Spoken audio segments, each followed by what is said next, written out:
Okay, welcome back. Solo role Mangging. Lost City of Barakus.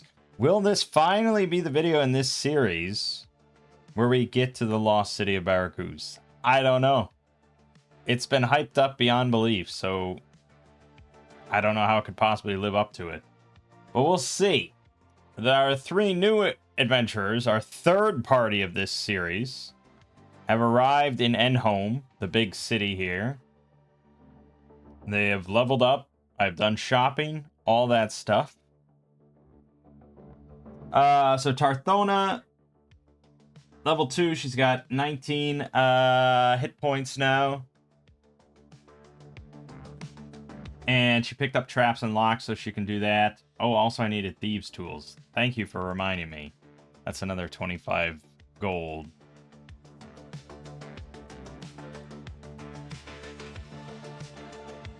Yeah, okay.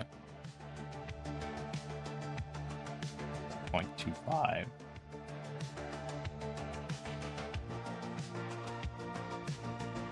Okay. So she got trapped and locked, so she can sort of occupy the same role as a thief. And we got Whirling Death now. So that's good, with 2 flow uses. And we picked up our level 2 feature, Deadly Speed. So she gets +2 to her initiative. So she got 16 initiative. And -4 penalty on her offhand attacks instead of disadvantage. Which is, it sounds a lot better, I think. We'll see. Not bad. As far as gear, she's got 2 Masterwork short swords now and Masterwork leather armor, so 15 AC. And yeah, should be pretty good. So that means +4 on her main hand for attacks and +0 for her offhand, which again is pretty good. A lot of stuff has like 12 AC or so you know, like a 45% chance to hit on the offhand. It's not bad for 1d6 +2 damage. +3 damage. Yeah, 1d6 +3. It's pretty good. Porridge. 17 hit points. Far as spell, he picked up Word of Command, so we'll see if that gets any use. He's got another use of Turning as well. And he got Child of the Gods, so he gets +1 luck. Pretty good. He's got a Masterwork Mace and Masterwork Chainmail. Couldn't quite afford... I could have bought a Masterwork Shield, but it would have been like every last penny. And obviously that would not have worked. So just normal shield. Hopefully we can get him up to 17 AC before too long. But yeah, so that's pretty simple. And then Nathun, 10 hit points. Oh boy. He didn't get anything Masterwork. Least, lowest priority. For his level 2 thing, he does get to make this sort of headpiece for himself. It costs 50 gold, but it gives him advantage on any mind-based attacks against him. So not, I don't think it's just like if I see a dragon or like a demon and it's just like roll to see if you're afraid. I don't think it works against shit like that. I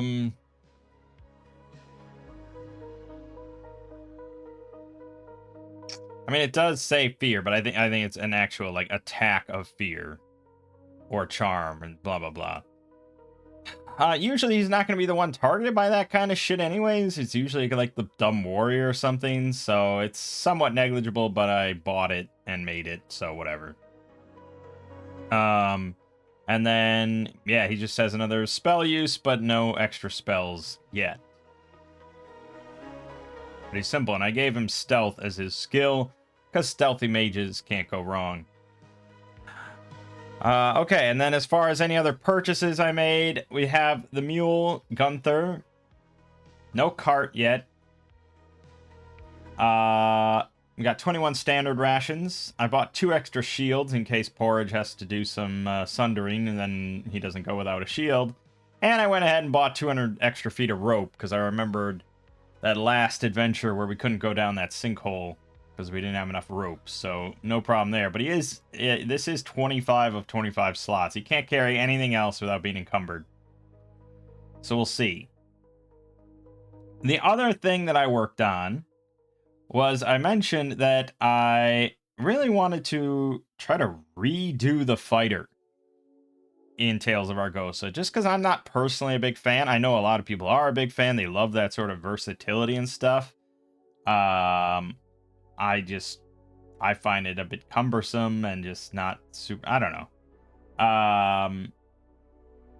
Yeah, it just doesn't really excite me. I mean, it's fine. We've played fighters. They've done well. I mean, they are good at killing and all that stuff. But I wanted just something a bit different, like an alternative fighter. So, of course, we went with Warrior. And I copied a lot of stuff over from Fighter, including all the templates. It's really just an alternative fighter.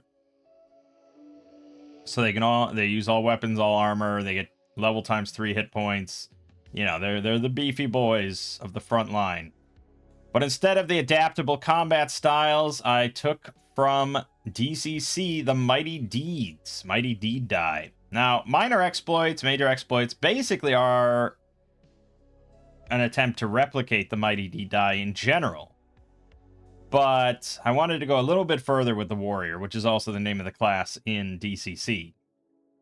So, Warriors do not get a normal attack bonus, but they get a progressively larger Mighty Deed die.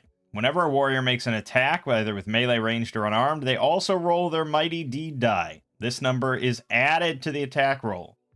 And, this is the more key part, it's also added to any minor exploit roll they attempt as part of the attack. And they don't lose the ability to attempt minor exploits if they fail on one. Because normally if you fail a minor exploit, you can't do any more for the rest of the fight. So, I really wanted to lean into, this is like the minor exploit class. You know, they're a bit dirtier of fighters compared to the actual fighter. They lean more into the pocket sand, the tripping, the grabbing, you know, all that sort of stuff. And I figured copying the Mighty Deed die was the best way to go. So that means at level 1, and this is the unfortunate part, because I kind of had to just take the odd dice from DCC. So at level 1, you have a D3 Deed die, which is easy enough to replicate. I mean, it's a D6, and, you know, you can easily, a 1 to 2 is a 1. I mean, you can do that. On Foundry and stuff, we can just roll D3s, and it's simple, but, I mean, it would be awesome if I could make that happen automatically, but I think without using, like, the DCC module, I have no idea how to make that work here. So it would be a bit cumbersome to do on Foundry, but also a bit cumbersome to do in real life unless you own all these weird dice. Then it goes to D4, D5, D6, D7, D8, and then D10 plus 1, D10 plus 2, D10 plus 3. So that means, yeah, level 9, you're rolling a D10 and adding plus 3 to it, and that's what you add to your attack roll. But keep in mind, a normal fighter at level 9 gets to just add plus 9 to every attack they make. I mean, just a flat plus 9. So yes, you could add 13 to your attack roll, sure, but you could also add 4, so it's a lot more variable.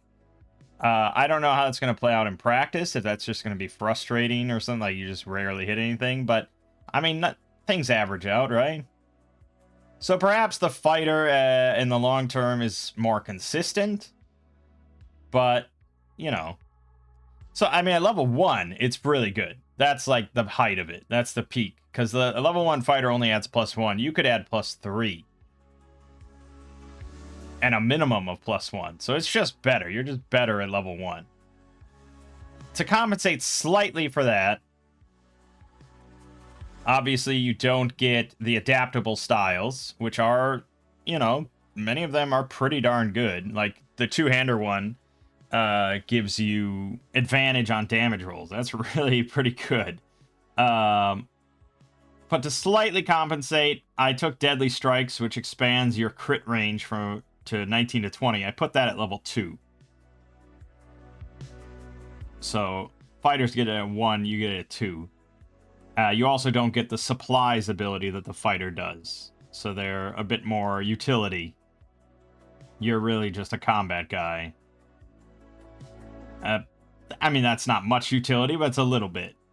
And then at level 7, you get Battle Master. You get +1 to all major exploit attempts. I didn't want to do it where if you fail the major exploit, you can just keep doing it. So major exploits are still pretty significant. But yeah, nice little +1 to all your attempts. And you may also choose one weapon type, such as longswords or morning stars, and increase the damage die of those weapons by 1 size, up to a max of D12. So I figured, like, the fighter is more, like, yeah, flexible as far as weaponry is concerned. Like, a high-level fighter can easily swap between two-handed, one-handed, sword and board, dual-wielding, ranged, unarmed, whatever. Whereas the warrior becomes a bit more focused and wants to focus on just one type of damage die while still maintaining their kind of dirty fighting, improvisational stuff as far as, like, you know, exploits are concerned. Is it a good class? I have no idea. I don't think it's a bad class, mostly because you still get the, like, you can use all weapons, you can use all armor, you get the best hit points growth, you get the expanded crit range, and also Battle Sense, you get to add your level to your initiative, which is really good at higher levels. Like, pretty much whenever your turn comes up, I mean, you guys are going.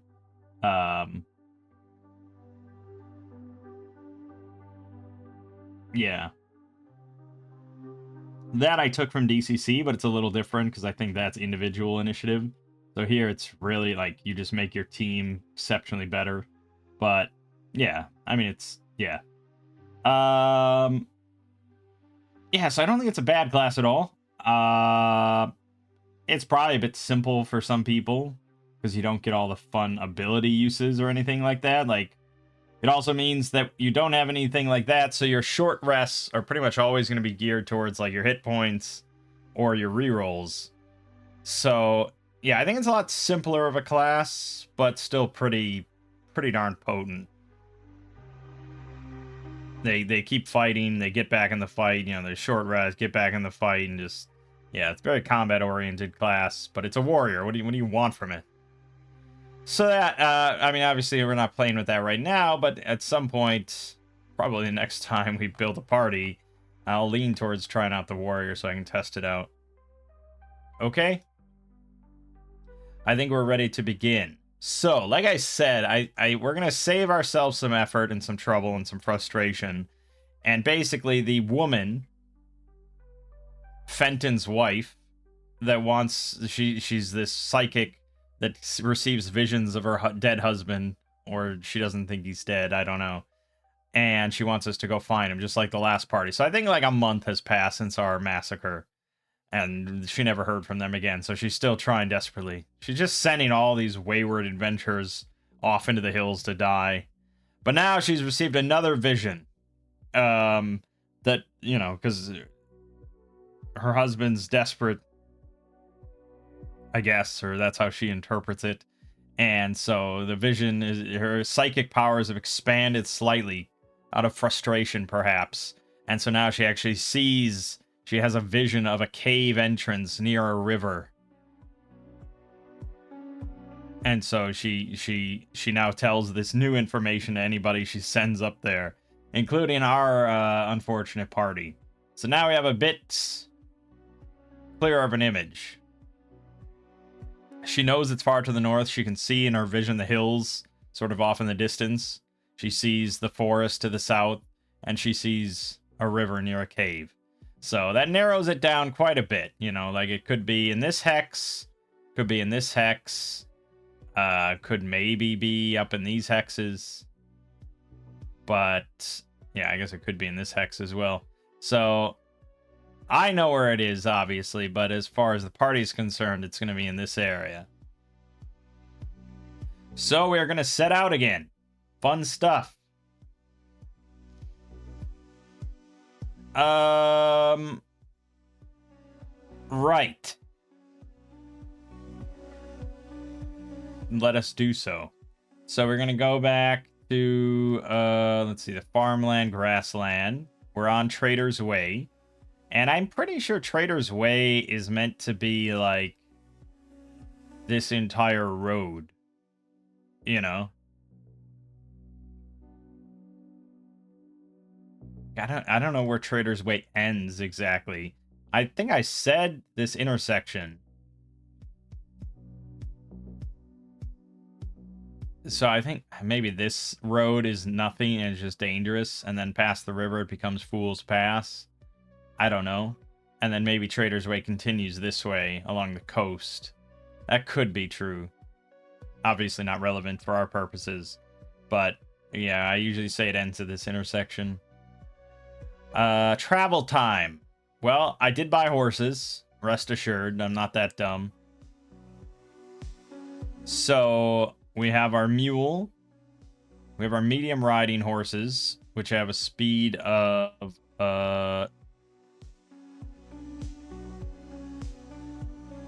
where is that section?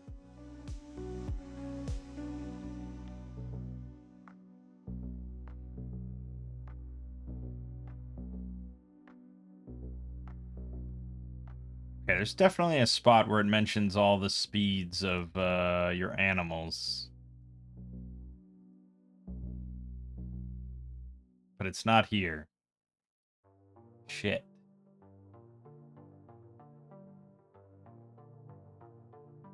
No, it's not there. There's a section just for the animals.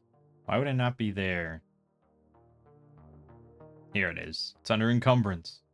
So expedition speed of a medium horse is 36. Of a mule is 30, so we're down to 30. So that's 30 miles per 8 hours, but it's 50% more because we're on a road. So that's 45 miles per day. That seems way faster than what I was doing before, but I think because I had the cart, right? So you're way slower with the cart. We can actually ride pretty fast. These are 5-mile hexes, so we can actually go 8 hexes per day. 1, 2, 3, 4, 5, 6, 7, 8. We can get up to here. Damn fast.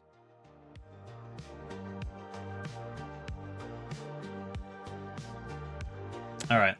And we're just gonna roll one random encounter check. I just ignore this shit. Well, I mean, it's basically the same thing. It's once every 6 hours. It's close to the same thing, but not quite. But yeah, I mean, we're following axe rules, so once per day and once per night, and that's pretty soon. I mean, I don't even have to do once per night, really, because I think we're counting this as this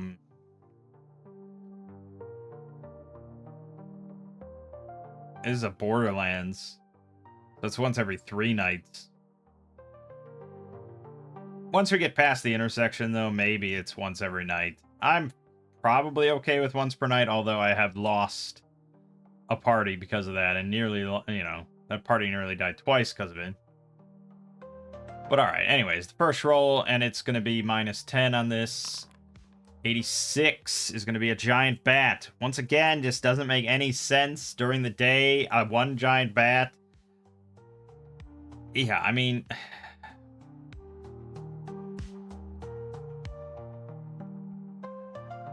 And it doesn't say night only, even though it definitely should, because the description says swoops down out of the night sky. So just ignore it. Keep going.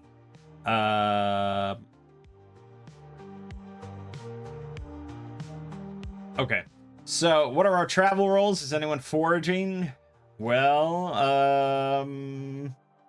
Tarthona does have wilderness lore and a decent int, so she could. Nathun's probably going to be on lookout because he's got the best perception. Beyond that,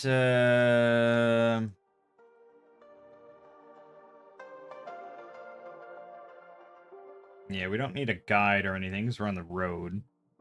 He's definitely not going to travel stealthily. He could be a quartermaster, but yeah.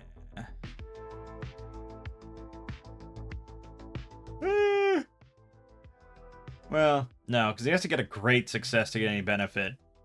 So for him, that would be a 5 or less. So, yeah, and if he rolls an 18, 19, or 20, we fall into Discord. All PCs must make a con check or be fatigued for the next day.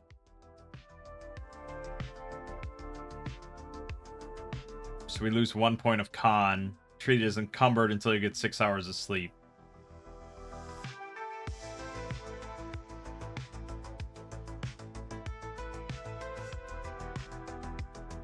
Yeah. So, just 2 lookouts. It's fine, and she'll be foraging. So let's see how her forage went. Okay. She doesn't need to eat. That's fine. The other 2 do. And our nighttime encounter, which is just -5. 44. An NPC may choose either a listed NPC or insert one of his own. It's at the middle of the night. It's really just questionable stuff. I mean, we are near Jimmy Dean's tower. Maybe he's wandering around at night because he's a weirdo, but yeah, I think it's... If I was DMing normally, I might do something just to see how they react to a certain guy wandering in or something like that, or yeah, who knows what, but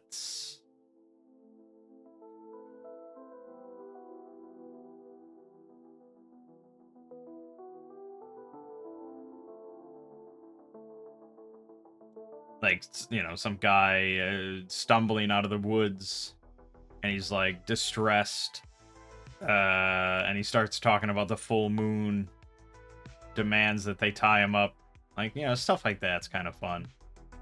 But for solo purposes, yeah, I'm not here for fun. Just want to get to the dungeon. Okay. So the night goes by. All is well. Next day, where are we at? We're still traveling along the road. I think we got to, like, here, didn't we? 1, 2, 3, 4, 5, 6, 7, 8. Yeah, we're, like, here. So we just got to travel for... Is that, like, 8 miles? So... I don't know, like an hour and a half. So, yeah, let's just say an hour and a half. And then we're going to start searching.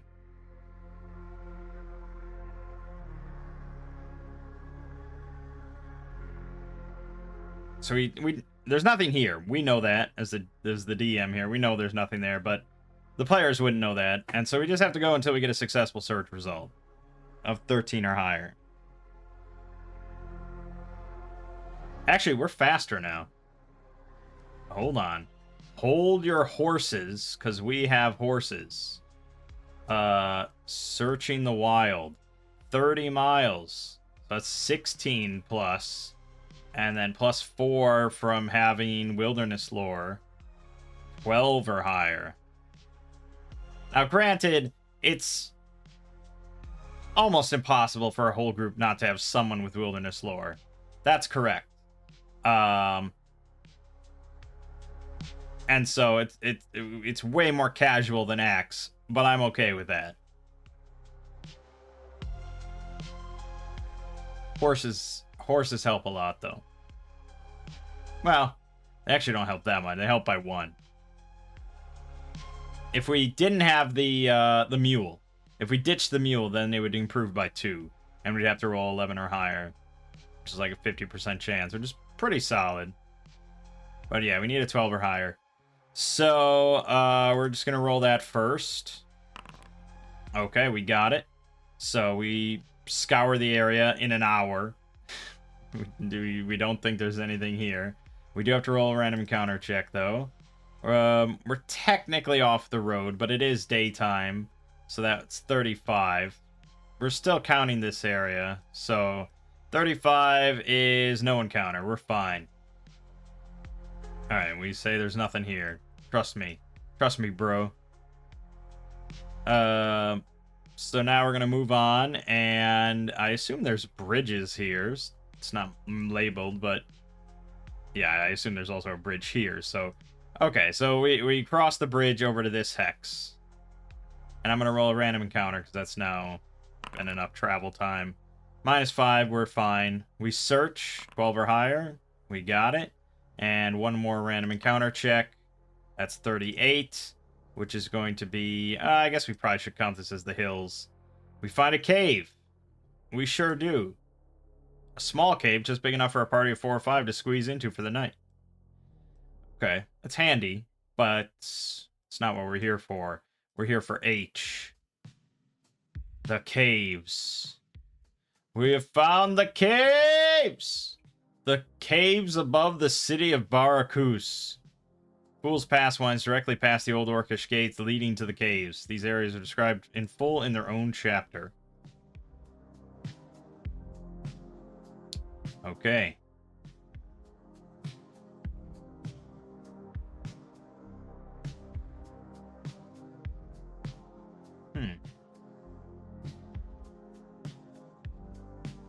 Okay.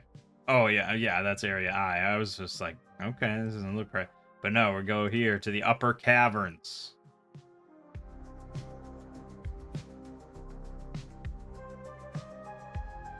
Ho, ho, ho, ho. We are getting into it. Getting into it now. The series of caves were once the home to a band of marauding orcs. 20 or so years ago, the humans of Venholm finally drove the orcs out of the caves. Since that time, numerous monsters from the surrounding wilderness have made the caves their home. Presently, a band of kobolds, led by a crafty thief, as well as a young black dragon. Oh god. A reclusive orc warrior, a small pack of ratlings, an ogre, and some human thieves lair here. Why would the humans of Venholm go all the way up here to drive these orcs out? Well, I guess this is the road. They built the road. So, and it's a trading hub. So they're just like, yeah, this is...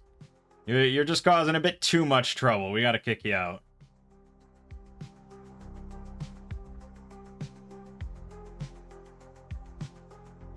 Caverns and caves are rough-hewn, entirely unlit. Ceiling height is generally 8 to 12 feet.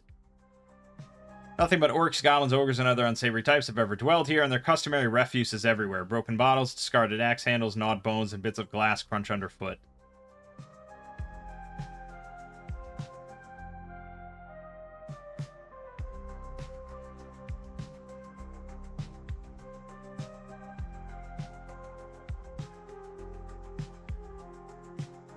Okay, yeah.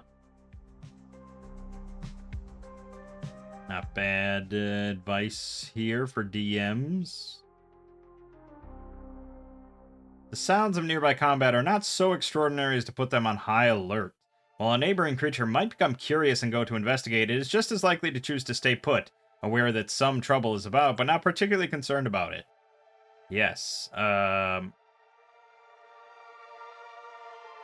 basically, like, these are tight, relatively cramped caves, but because it's not just an orc lair, where combat is not likely to break out, this has all sorts of creatures in it. You know, it has orcs, it has goblins, it has kobolds, it has sturges, it even has gnolls, ogres, and those things don't always see eye to eye, so probably scuffles and fights break out from time to time. So it's not always like, you know, Metal Gear, like, exclamation point, like, "Aye, boy, we gotta go let's go get them." It's like, not my problem, man. Right. So we have our fun random encounter chart. 25% chance for an encounter every hour. Interesting. So that's every 6 turns, but a 1 in 4. That's an interesting way to do it, compared to just a 1 in 6 every 3 turns. I'm okay with that method, but it is like... you're just doing whatever the hell you feel like, I guess, with these rules. Alright, and then it describes all the random encounters. Boy, this is a big first level. Repopulating chart... a repopulating chart based on character level, starting at 3rd level.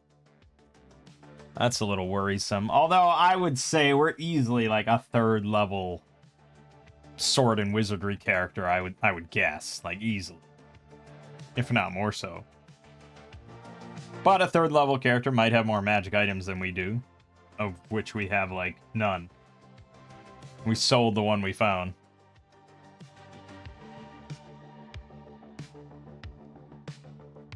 Characters are likely to come through these caves frequently during their stay in Endhome. Eventually, they will probably clear out this entire level. To avoid the party growing too complacent as they traipse through the caves on their way to Barakus, it's suggested the referee have new monsters move into certain choice layers from time to time. Yeah, so that's usually, like I said, a thing done for larger dungeons that are repeatedly visited by the players. Yeah, now that we know exactly where this cave is, it's definitely it's like a day and a half trip. So one night out in the wilderness on the road back home and then back here. It's not too bad. So yeah, we can definitely head back from time to time. But we'll see what happens. Lining Fool's Pass for 100 yards on to the east and west of the front doors are a number of old totems. Grisly images are carved on old posts, some of which are still adorned with shrunken human and animal heads.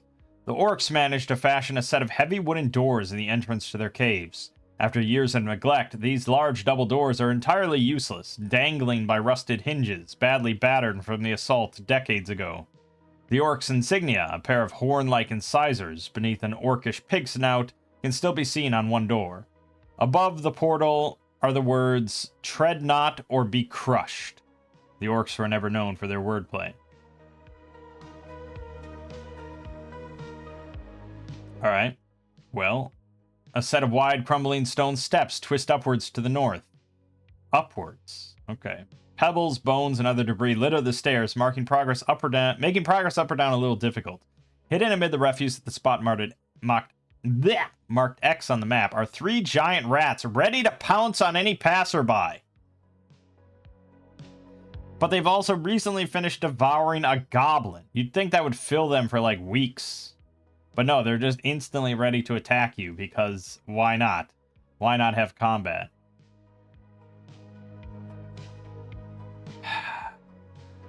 Alright, fuck it. The module says it, so we're gonna have combat.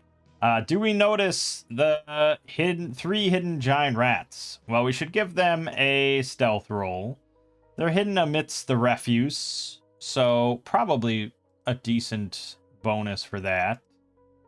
Why am I looking at treasure? The rat... Yeah, they don't have a dire giant rat. There it is. It's a classic. You gotta have that. Dex of 14. Holy shit. Alright, we'll give them a +2 for being hidden amidst the refuse and hard to see. So, 16, and they got a success of 4. We will roll a group perception check. So, you gotta succeed by 4 or more to count. Nathun did not.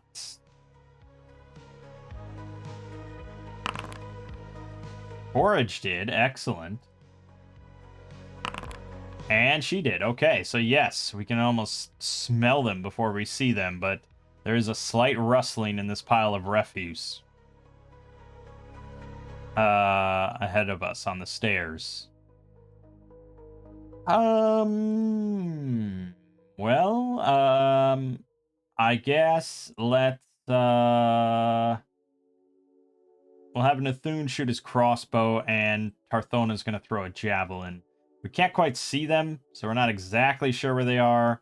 So we'll give a, yeah, -2. They're big rats, and it's not a huge pile of refuse, I guess, so. Alright, -2 to the rolls. Okay, he missed wildly, just didn't even hit the pile of refuse, really.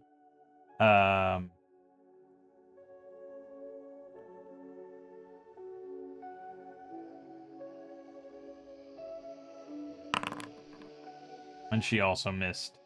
But it causes the rats to scurry out of their hole, and we will roll initiative. Tarthona. Success. Alright, he's gonna reload, fire again. Just straight up this time. Ooh, that does seem right. That does seem correct. They have 12 AC and only 2 hit points, so that is a kill on one of them. Tarthona then will go in. She'll charge. She'll charge with her swords. So that means she gets 3.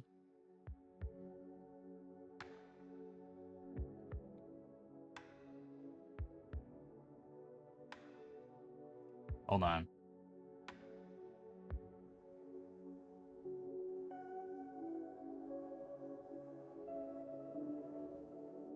Okay. Why wouldn't I just add the damage bonus here of my dexterity so I don't have to write it in every time? Why did I not do that?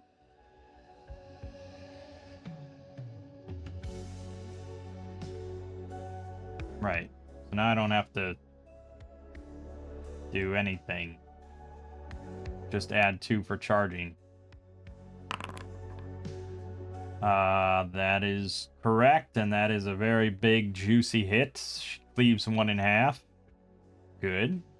And then this short sword, -4, but +2, so -2 overall.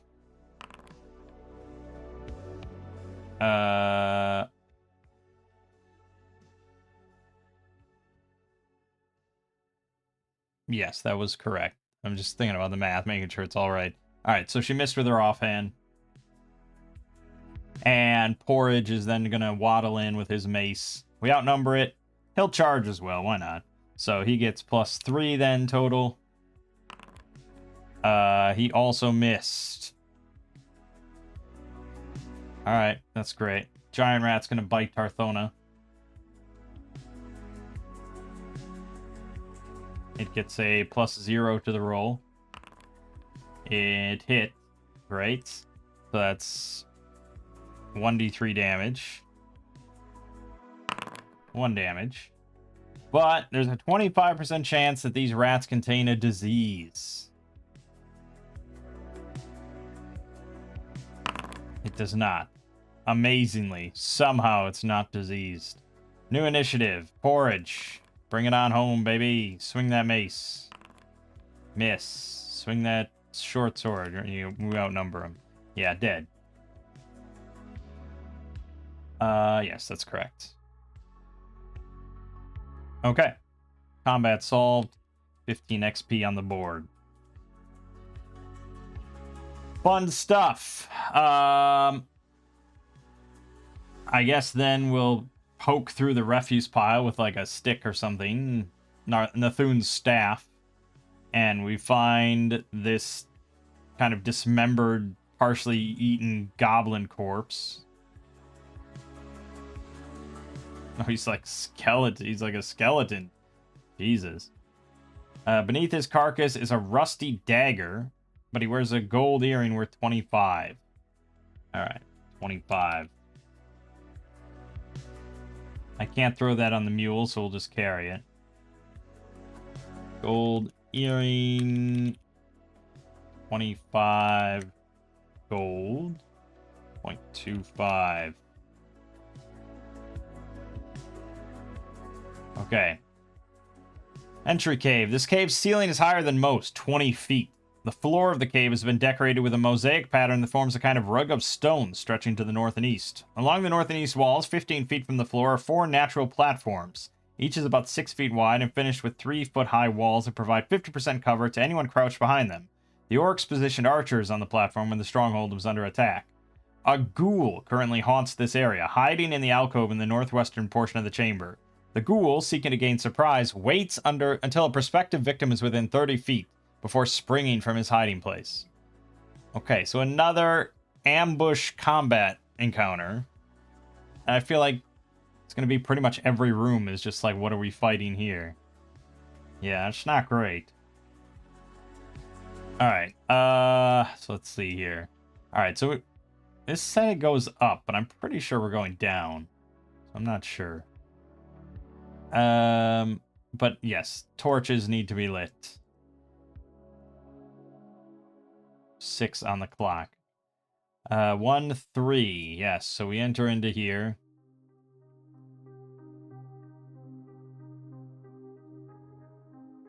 He's hiding in the alcove in the northwestern portion of the chamber.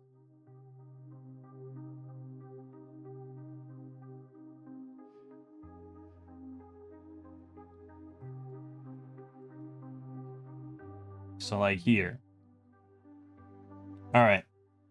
Again, we're going to give him pretty good odds for stealth, but not absurdly good. We look at Tales of Argosa. Ghouls have 13 dex. Again, I'll give him +2. So he rolls a fail. Maybe he's just he's a little too excited, he's a little too eager. So he's not even going to, he's not really going to wait. You know, he just runs out in a frenzy. So we're just going to go straight into initiative. Okay, excellent. Well, this should be pretty simple then, I would imagine. We will use axe stats for this little grave ghoul, which I'm sure we're gonna slaughter pretty easily. 2 hit dice, 13 AC. Tarthona is going to charge as usual, so she gets +2. Crits, 10 damage. It's dead, decapitated, and done. Alright, another 38 XP. Okay, well, you know, it's... Yep. She rolled a 20. I mean, that's how it goes. The ghoul still wears a silver bracelet inlaid with small pearls, 50 gold pieces, a remnant from its previous life. Also, a small locked wooden box on the southernmost platform contains 28 copper, 3 potions of healing, and a +1 flail. What?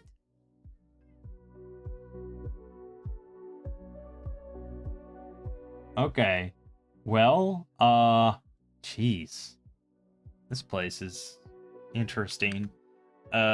Silver bracelet.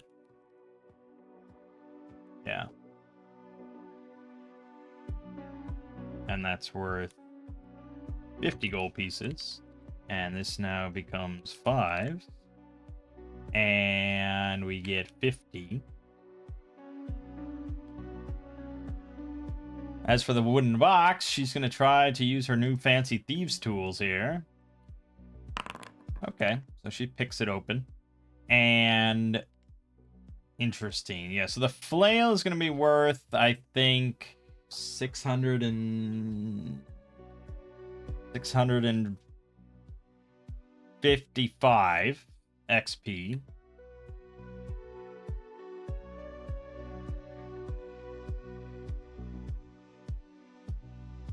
And again, it's identical to the mace in every way.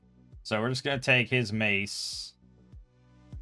Now, I wish I could just copy it easily, but no, he's going to want to keep that mace just in case.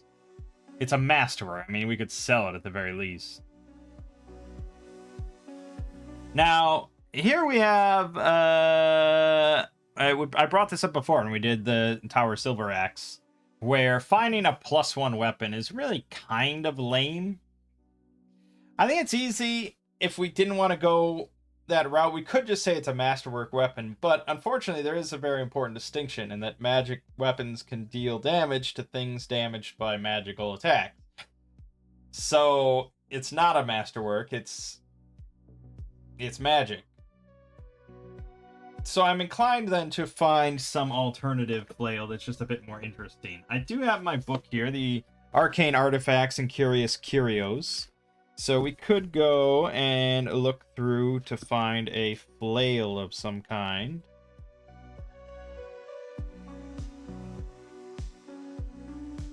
Maces, hammers, and clubs. The Flower Club. Once per day, the user can strike an enemy with this club, causing thick vines to sprout from the ground and grip the enemy.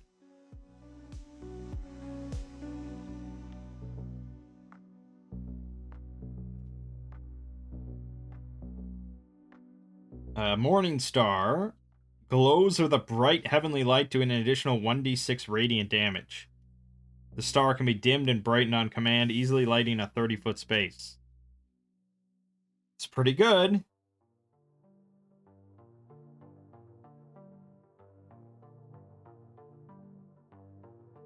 The bell hammer. Twice per day, the user can strike a hard surface with this hammer to create an ear-piercing bell-like tone.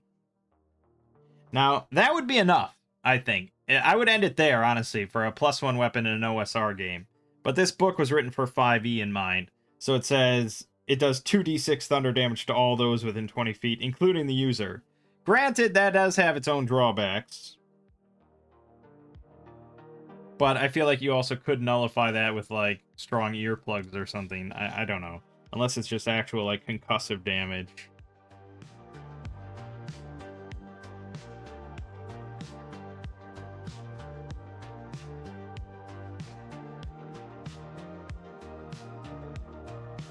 The Sherry Shillelagh. Everyone struck with this Shillelagh has a 20% chance of feeling incredibly hungover for 1d10 minutes.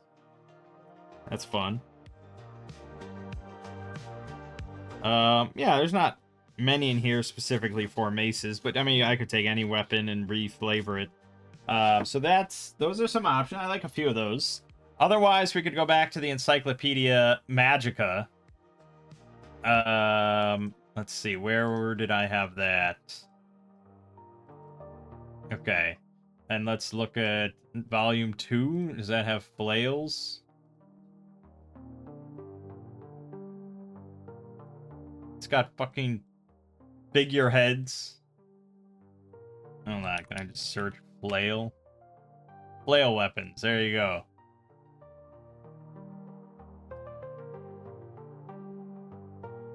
So you'd want anything that just says +1, although like you can just convert stuff, or downscale it, or so on and so forth pretty easily. Wow, there's actually not that many flails. That's not a popular weapon type, huh? I mean, we could easily just go to mace. It's basically the same thing.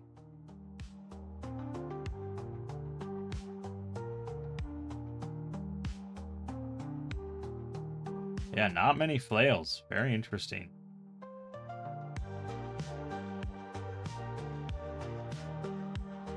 And most of these are a little too overpowered. The maces, there's probably going to be a lot more.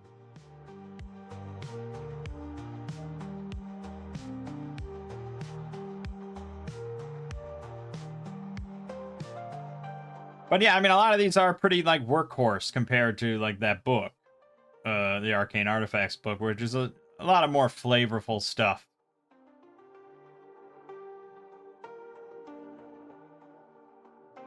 Most maces are just gonna be like, yeah, this thing is just a death machine of pain and just kills stuff.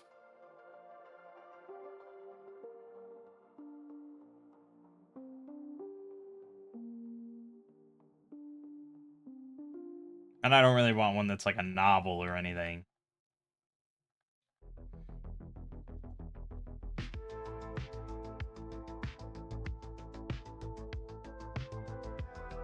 Yeah, some powerful shit here. So there is something to be said, I suppose, about just a +1 flail. It's not really that... I mean, honestly, he doesn't gain anything out of it. He already had a Masterwork Mace, so he gains nothing mechanically outside of it just being magical. But that's why it's also kind of boring. So I'd want something, although he didn't really earn it too much. Like, we walked in and we found this. So maybe it shouldn't be that special. It's more just like, look, you're gonna need magic items, shithead. A third option then would be to just Google. Let's just. I'm just gonna do a quick Google search here just to see.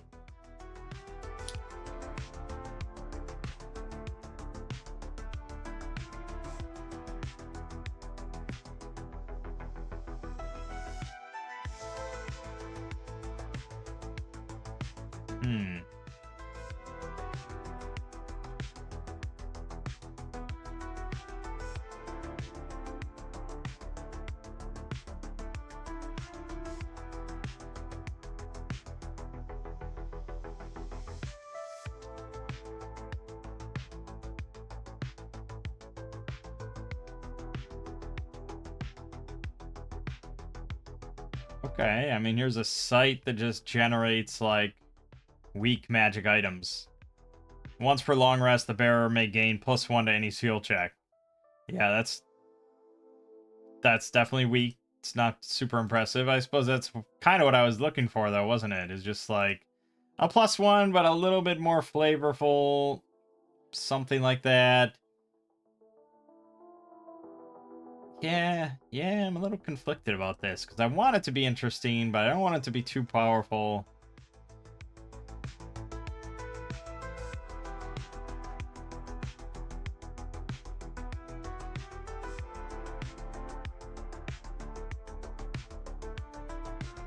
Alright, fuck it. Well, the last thing I could do, I guess, is ask ChatGPT.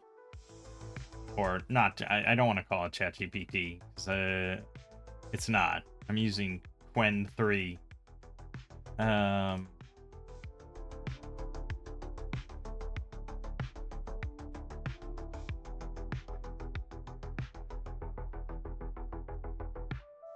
nice thing about using an LLM in this purpose, I suppose, is I could tailor it a little bit more specifically to, like, the actual environment or you know, the setting or the situation or something like that. Like this, why is this box here? You know, like, it was a cave populated by orcs. It's just, there's this locked box sitting on this platform containing a +1 flail and 3 potions of healing. It's not like it's even hidden or anything. It's just sitting here. It's really strange. I almost would have assumed it was a trap if I was playing. Like, it seems really kind of ominous. So, it's weird, right? It's weird. It's just like, it's almost like a video game. It's like, oh, here's your first loot box. Enjoy. There's plenty more on the way. So I don't know. There must be a reason. Maybe there's a reason the orcs didn't take. Maybe it's like an orc bane kind of thing.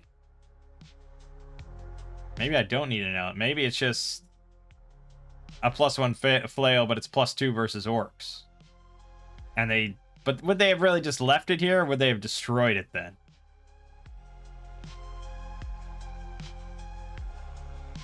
I don't know. I feel like they would destroy it, but maybe they were just afraid of it, and they're just like, they locked it away, and that was it.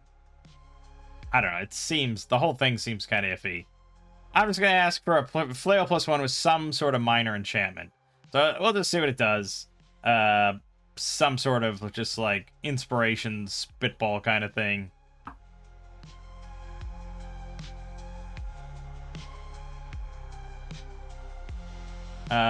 Again, it's always going to be for 5e. Force target to make a dex saving throw. On a failed save, target is shocked and slowed. Movement speed half for 1 round. On a successful save, they gain resistance to lightning damage until the end of their next turn. Okay. It's a lot of bookkeeping, so let's see what else it can come up with.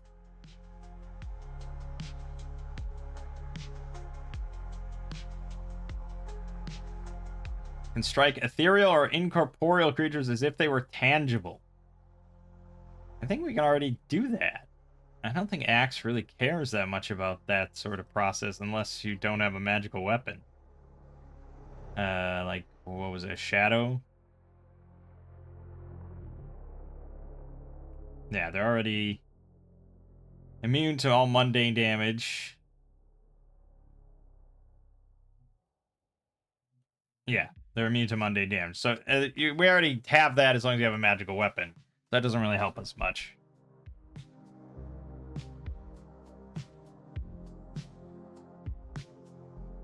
The extra part, though, when you hit an ethereal creature with this weapon, you may force it to make a wisdom saving throw. On a failure, the creature is forced back 10 feet and incapacitated for 1 round. Okay, I kind of like that idea somewhat. Doesn't really explain why this thing would be sitting here. But I like the idea of that a little bit, so we'll go with that. A whispering chain is what it's called.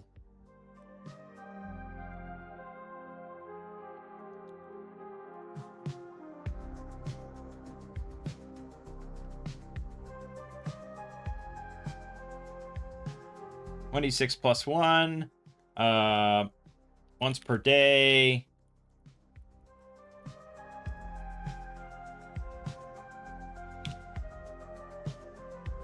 Luck, will, or... That says force back 10 feet and incapacitated. I need a condition from Tales of Argosa.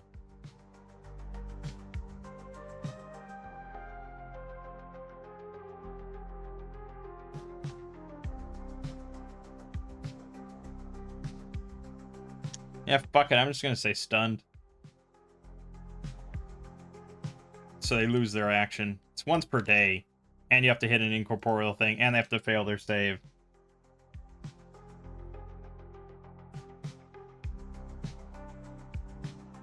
Yeah, that's fine.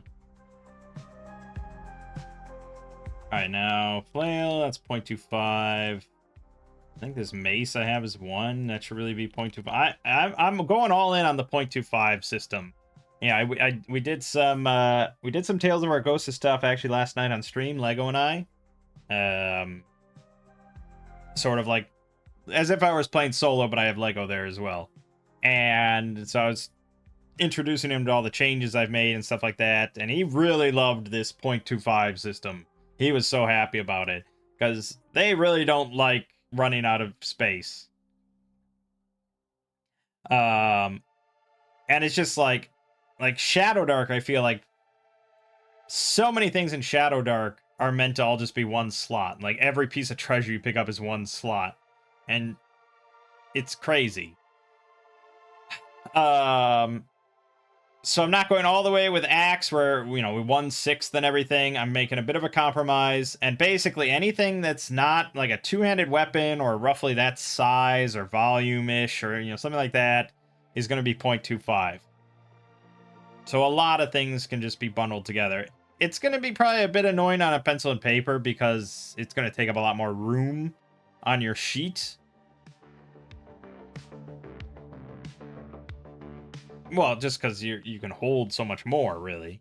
But yeah, he was very pleased. So this mace is now going to be just in battle gear. Shield should be 1. Yeah, that's fine. Okay. That's 1. 1.5. 2 points. Yes, that's correct. All right. There you go. He's got a magic weapon. So that should be 1d6 plus 1.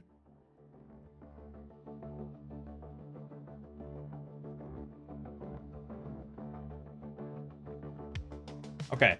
And we got the XP for that. That was 655. We also get the 3 potions of healing, which is pretty nuts. I mean, usually you don't hand out potions of healing that easily, but we'll take it. All parent value for potions is 75 or 25, so it's 75 more XP. And we don't know what they are, so we're gonna have to roll an apothecary to see if Nathun can figure out what these potions are. It does help if you're on top of your game and players are paying attention. If every like potion of healing in your game world looks the same, you know, like every potion of healing is sort of like a milky green liquid or something, or whatever, you know, just come up with something. And then if they find anything that's a milky green liquid, it's like, oh, that's a potion of healing.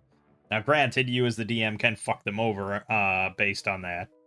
But I wouldn't do that too often. So he's going to roll Apothecary. He got a great success, so he's familiar with these. He doesn't even have to, like, test it or anything. So we know these are potions of healing. Now,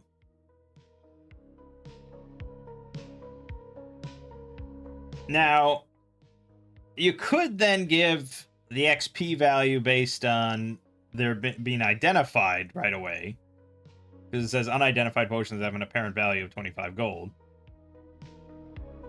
But if I gave them the full XP value for that, this 3 set of potions would be worth 1,500 XP. So, no, we're not doing that. The real treasure here is that you got potions of healing. So everyone's going to get a potion of healing. which is going to be 1d6 plus 1.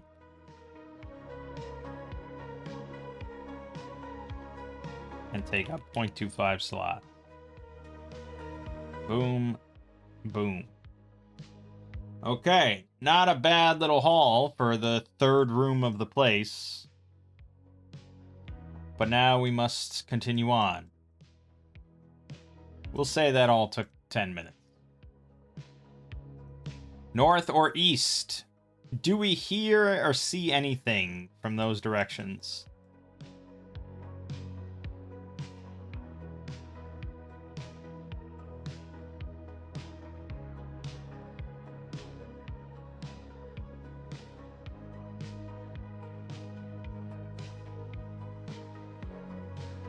So there is an ogre to the room to the north.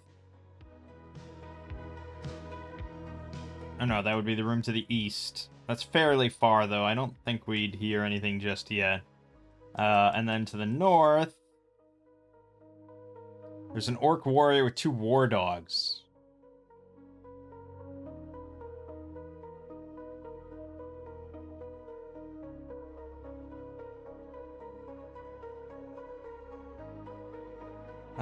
Sort of depends on what he's doing in there at the moment. We don't have any guidance for that. I could roll an activity die, though.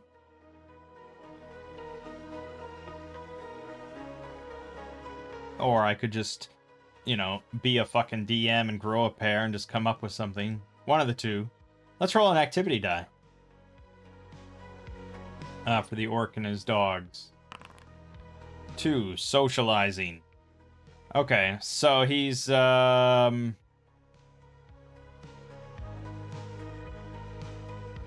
basically, yeah, he's just kind of petting the dog, playing with the dogs a little bit. So he probably would hear some movement coming from the north.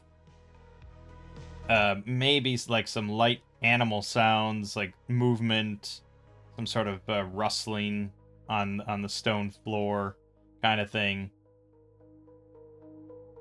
And then to the east, what is he doing? No, that doesn't make any sense. Working. What would he be working doing? I don't know. How do these creatures exist? What do they even do with their lives?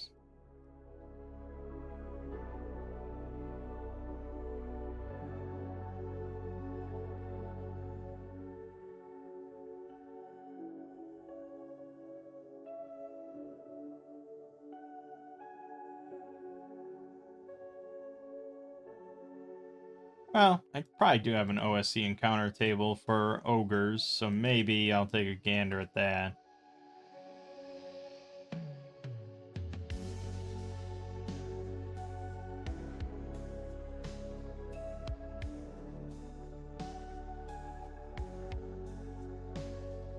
Okay.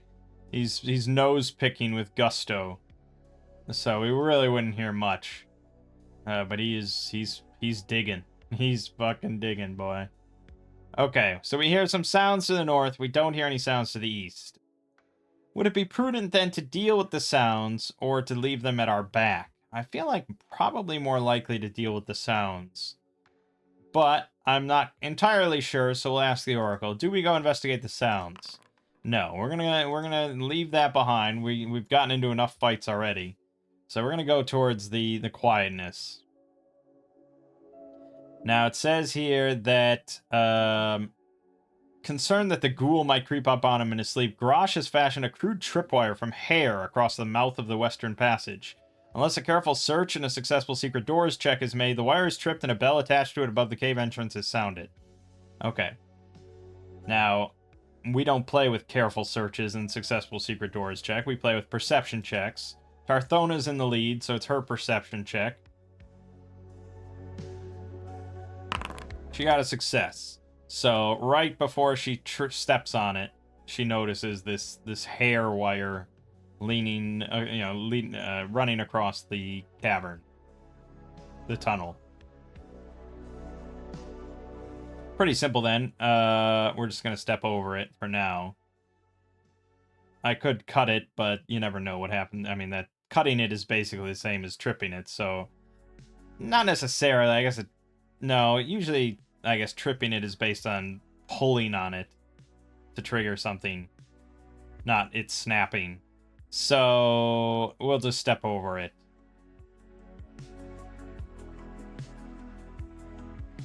Now, again, we're not stealthy. Like, we can almost never be stealthy. We now know that something has set a tripwire here to do something. Maybe we can see the hair now running to a bell. So maybe we can see that there might be something in there that would be interested in ambushing us. This is generally the power of a lantern, by the way, or another big advantage of a lantern over a torch, which I probably should have just bought a lantern. I don't know what I was thinking. Lanterns are just strictly better, because a lantern you can like douse. A lantern you can just close off the lantern or what, like you can shut off the light temporarily. A torch, if I turn it at night, if I douse it, I have to get a new torch. So a torch is really just a poor man's. The advantage of the torch is that it's fire, which, you know, has some applications or benefits. It's an open flame that you can use for some stuff. But yeah, generally lantern is just better. Alright, so we're not going to douse the torch. We're also not going to... I guess we'll try to sneak, because there's no harm in trying to sneak, rather than charging ahead and hoping there's an enemy there that we want to fight instead of like a group of 20. So we're going to try to sneak, and we're going to go slow. The ogre is preoccupied. He's digging in his nose real fucking good, and I doubt he has especially high perception at the best of times. But I am going to give him a bonus. Alright, he's got a 7 perception. I'm going to give him an 11, a +4 bonus, so he's rolling on 11. Okay, so he succeeded by 4. It doesn't bode well for us. But Natoon rolls his dex. He succeeded by 1, so he failed. Porridge gets -2 because of his chainmail. He terrible failed. So we already have failed. So basically we just kind of walk into the room, and the ogre's already seen our light, and he gets up and he grabs his club. Or whatever he's wielding. Yeah, he's a huge club.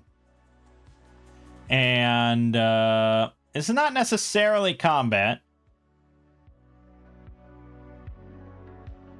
It says at the referee's discretion, Grosh might, if not provoked, seek to parley with the party, hoping to team up with them to destroy the ghoul.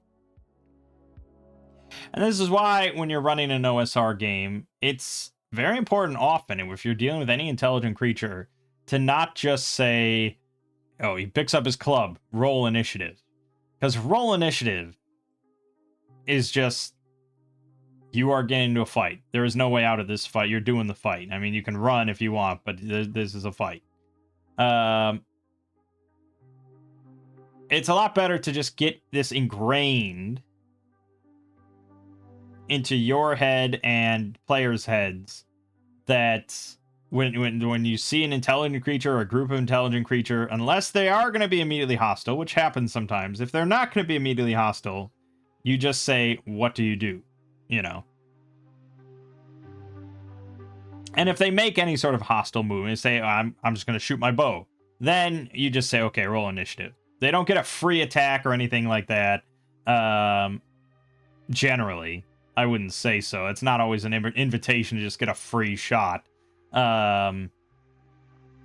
It's just that is your potential moment to perhaps avoid a fight. For our purposes for solo, I mean, we usually just do fights because that's what we like to do. We like to just kill stuff and get treasure and move on. I guess we'll leave it to the Oracle as usual. Will we fight the ogre? No. Okay. I mean, he's a big boy, which is why it mentions this. He's got 4 hit dice +1, 25 hit points, 14 AC, and he swings for 1d10 +1. It's pretty painful. So we see this big ass ogre, his huge club. He looks, you know... Let's get a reaction roll, though. That probably should have happened first. Because a low reaction roll, he might just be so desperate or hungry or angry or whatever that he'll just say, fuck you, and attack. So we should have rolled that first. Our face has a +1 charisma. Okay, yes. He is in a very friendly mood. Because he's getting hungry. He's getting quite hungry. And there's 3 of us armed with weapons. You know, like, maybe he's a little confident that he could just slaughter us and eat our bones and all that good shit, but he's not 100% confident. And so maybe he thinks that obviously we made it past the ghoul, you know.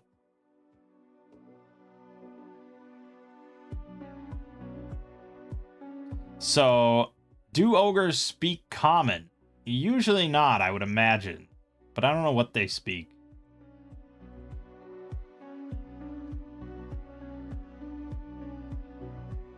Yeah, Axe never mentions, really, languages. Or not never, but it usually doesn't. So I don't know what ogres speak.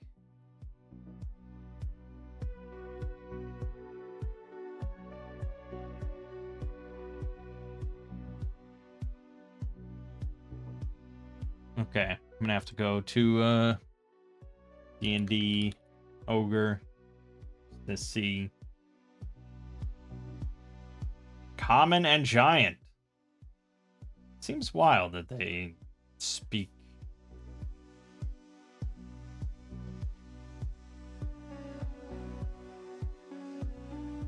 Common.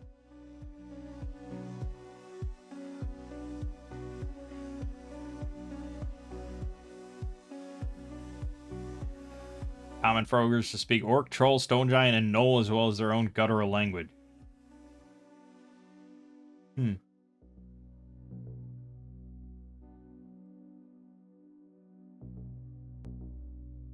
Yeah, giant. Okay, we'll go with giant. I don't think it'll speak common. I'll give it a 10% chance, though. No. All right, so he speaks giant. I don't think we definitely didn't pick any languages for our characters. They all speak common, but Nathun gets 2 extra languages, Porridge gets 1 extra, and Tarthona gets 1 extra. We're actually a pretty educated group here. So I don't think it's ridiculous for one of them to speak giant. Probably Nathun is the more exotic languages. Like Tarthona probably speaks Elvish. We'll say Porridge speaks Dwarvish. Nathun speaks Giant, and what was another good one? Maybe not. Draconic. Yeah, Giant and okay. So I'm just gonna put in common, giant, draconic.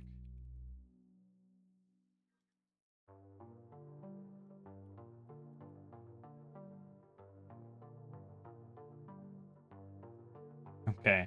That unfortunately means Nathun has to be our liaison here. But he has persuasion and 12 charisma. He's not too bad. Actually, he is probably the best, isn't he? He just doesn't have the +1 mod. Alright, so Nathun's going to just kind of, hold up his hands and speak in giant to this thing. And, we don't want no trouble. We don't want no trouble.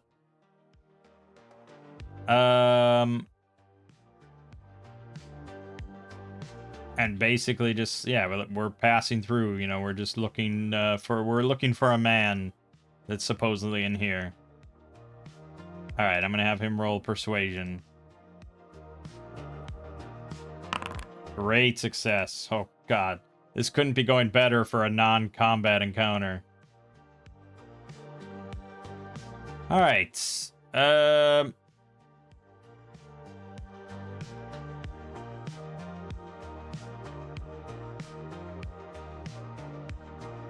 Yeah, so I don't know exactly how long Grosh has been here.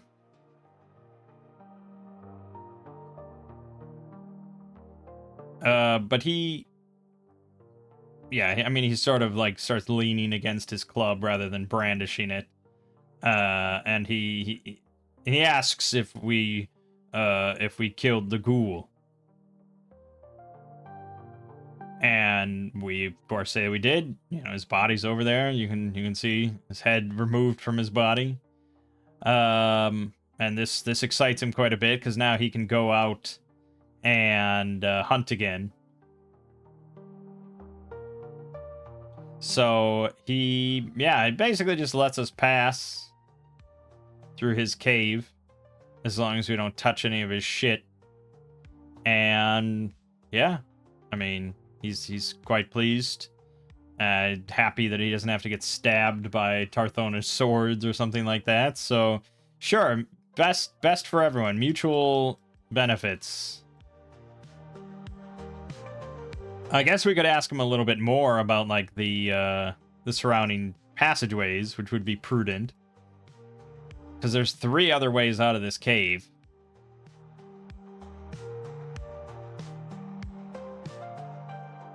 So basically, hold on. 1-6. 1-6 is just sort of a narrow bridge over a chasm. It's a bridge of stone. Which leads to 1-7. Which he has not gone off. He's not gone further than 1-7 because it gets too cramped for him. So that's these sections. And then I don't think he could also fit to 1-8. Okay, and that's ratlings. I think he's probably aware of the ratlings, but since he can't fit that way, and they don't want to, like, come this way to anger him, they probably keep their distance. But he is aware of them over there, so, yeah, he'll tell us that. He'll tell us that there's ratlings. And basically that they don't like intruders. They don't like people. And that's it. That's all we're gonna get. He doesn't know anymore, really. And he hasn't really got, yeah, like he just, this is his cave. He can't go further in, and he hasn't gone north to where that orc is, because he just leaves the cave to go hunting and comes back here. So that's all he knows. But that's fine. So we know there's ratlings, ratmen.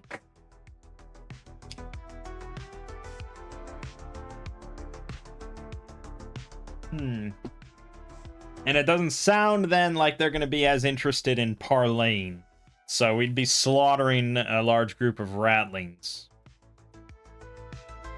Now, we don't really know where this guy is, though, you know, that's supposedly still alive somewhere in this cave complex. Do I, as a DM, know where this guy is? Yeah, he's on area 269A. So we actually have to get down into the city of Barakus. All the way to area 69. Holy shit. Oh my god, and look at this massive, like, open area. And A is over here. So he is literally in just, like, this little nook of a cave. Like, we really wouldn't have much info then from the wife.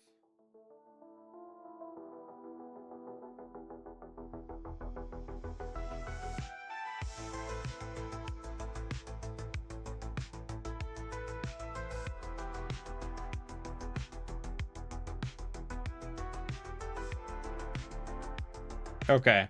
But we'll be slightly nicer than that.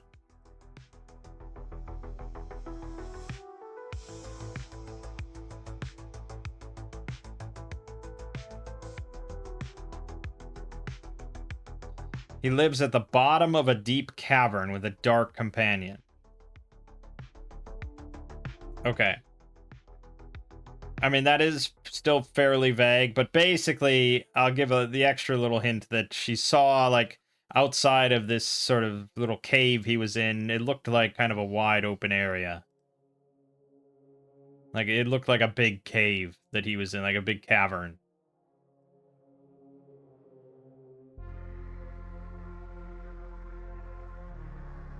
Yeah. So that that helps us a little bit, I think. That helps guide us a little bit, because then we wouldn't think to go towards the cramped rattling caverns as like a first train of thought. So I think we are gonna go back. We're gonna, thank the ogre for his information, wish him the best of luck and all that, and we'll step over his tripwire, which he's probably gonna take down because that was mostly to warn him about the ghoul. So he'll probably take that down because he doesn't want to step over it. But we're gonna keep going, and now we're gonna go towards this sound up here. And here we might actually try to be a little bit more stealthy. The problem, as always, is that we can't see in the dark. And these creatures generally can. Because, like, an orc has a lightless vision 60. Lightless vision 30.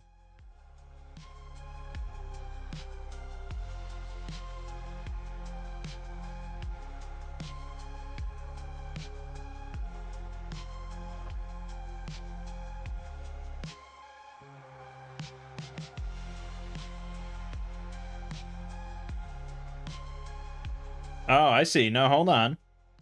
Yeah, okay. Lightless vision is not as powerful as I thought it was. I think I've been playing this wrong then.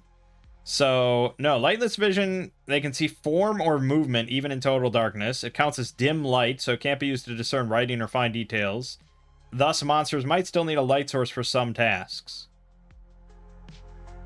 If they rely exclusively on lightless vision, it will be recorded as lightless vision only.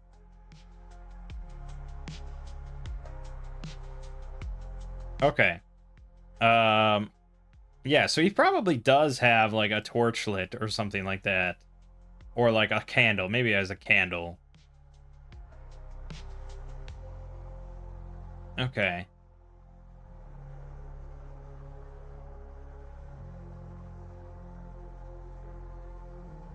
Oh, timer. Yeah, we're definitely at 4 now. We haven't done that much.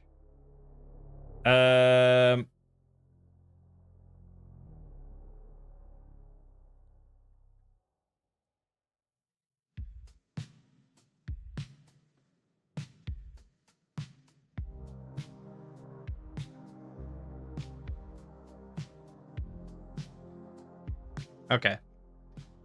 So, yeah, I mean, there's just an orc warrior that lives here with his 2 war dogs.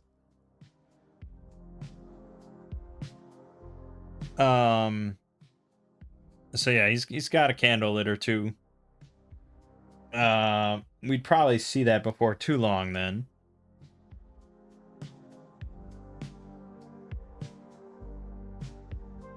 But maybe it's like, tucked to the side or something here, so we don't really notice it. But we know we heard sounds. So I guess she'll sneak forward a little bit. It's kind of risky because they're war dogs, so they're probably pretty good at smelling shit. Here's the war dog stat. Acute hearing and acute olfaction. +2 bonus to avoid surprise in their natural habitat. Can track, blah, blah, blah. Yeah. These things look pretty mean, I gotta say. They have proficiency in listening and tracking. So, yeah, they're gonna have a pretty good perception roll here. But I don't know that they're dogs.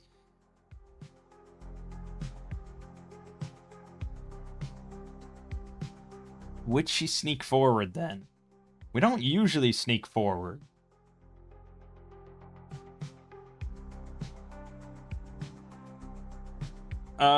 Oracle, will she sneak ahead?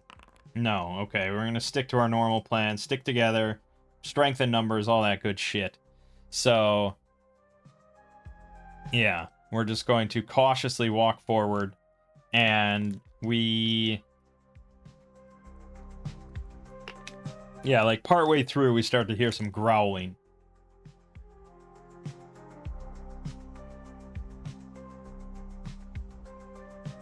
So, I mean, we've got our weapons brandished. We're just going to kind of run into the room and assess.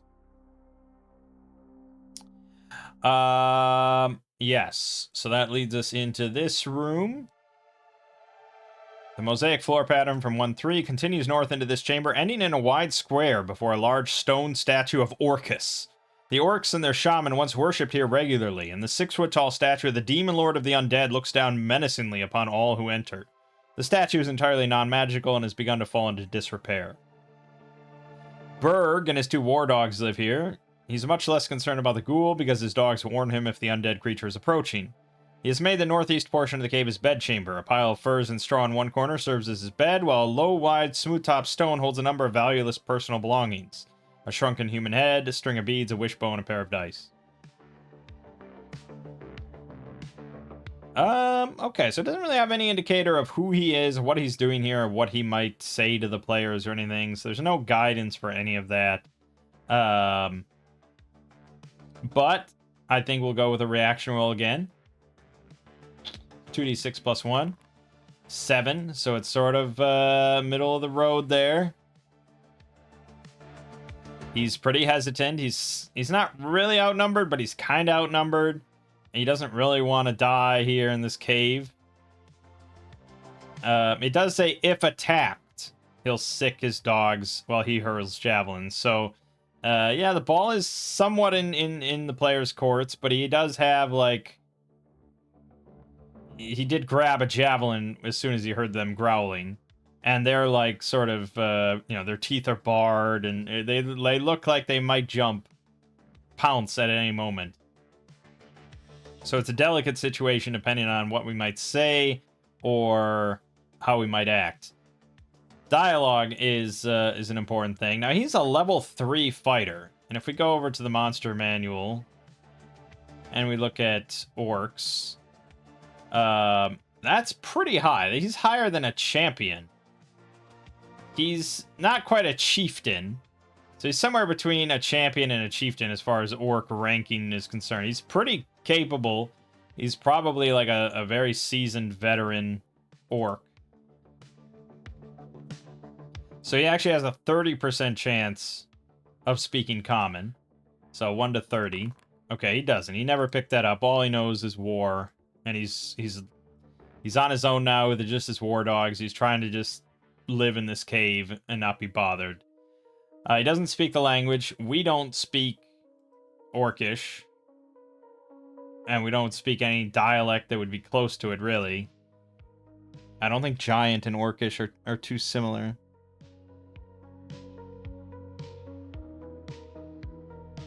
No, I don't think so.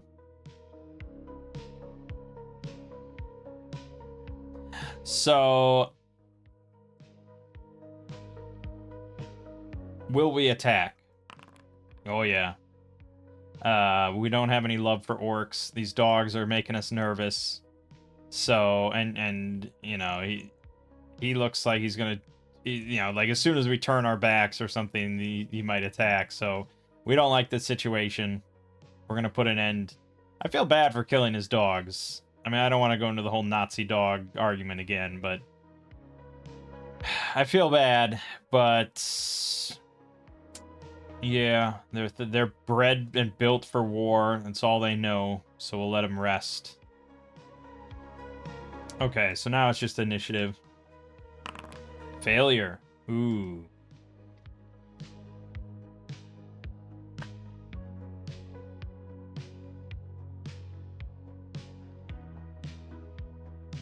Yeah, I got nothing for that.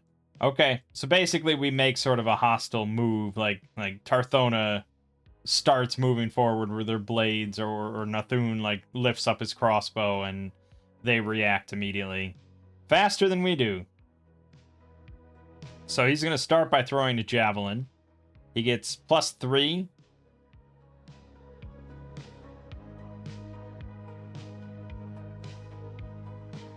Yeah, he gets +3 to the roll, and he is 1d6 +2 damage. Nasty. Against Tarthona. Natural 19. Okay, 1d6 +2. 3 damage is not too much. But he gets to roll missile trauma for a javelin. Which I don't have readily available here. Hold on. It's 1d10 plus 2. Okay, just 3, but that still could be nasty. Disarm. Okay. So he basically... It slashes her left hand, and so her offhand sword goes spinning into the dark. Great. And now both of the war dogs are going to pounce on her as she's vulnerable. Which is not great. They both have 2 hit dice. They outnumber her 2 to 1, so they're going to get +3 on the roll. Miss. Miss. Okay. So she manages to dodge and dive out of the way. She's going to counter by slashing at one of the dogs with her sword. She gets just +1 to that. They have 13 AC, so she misses. She could throw up spinning defense, though.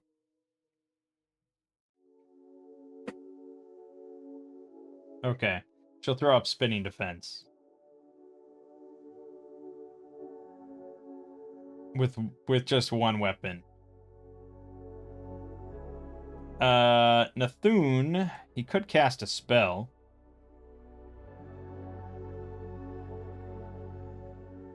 Alright, he'll cast Mage Missile.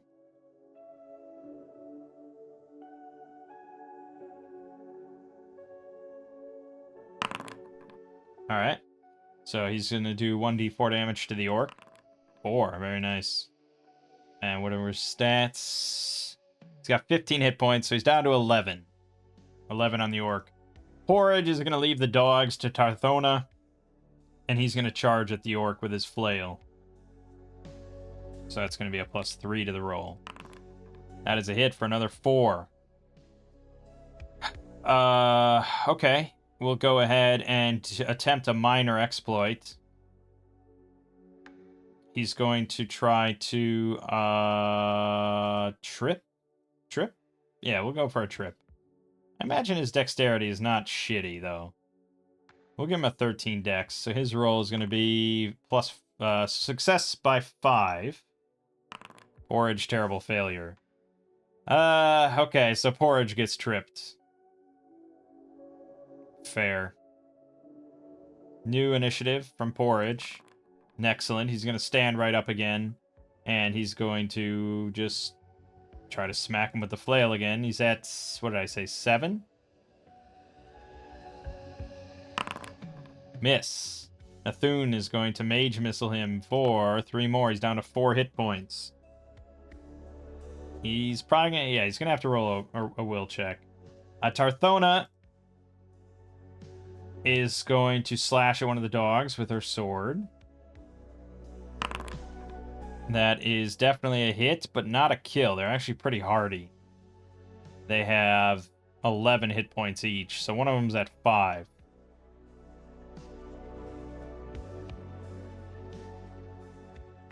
Okay.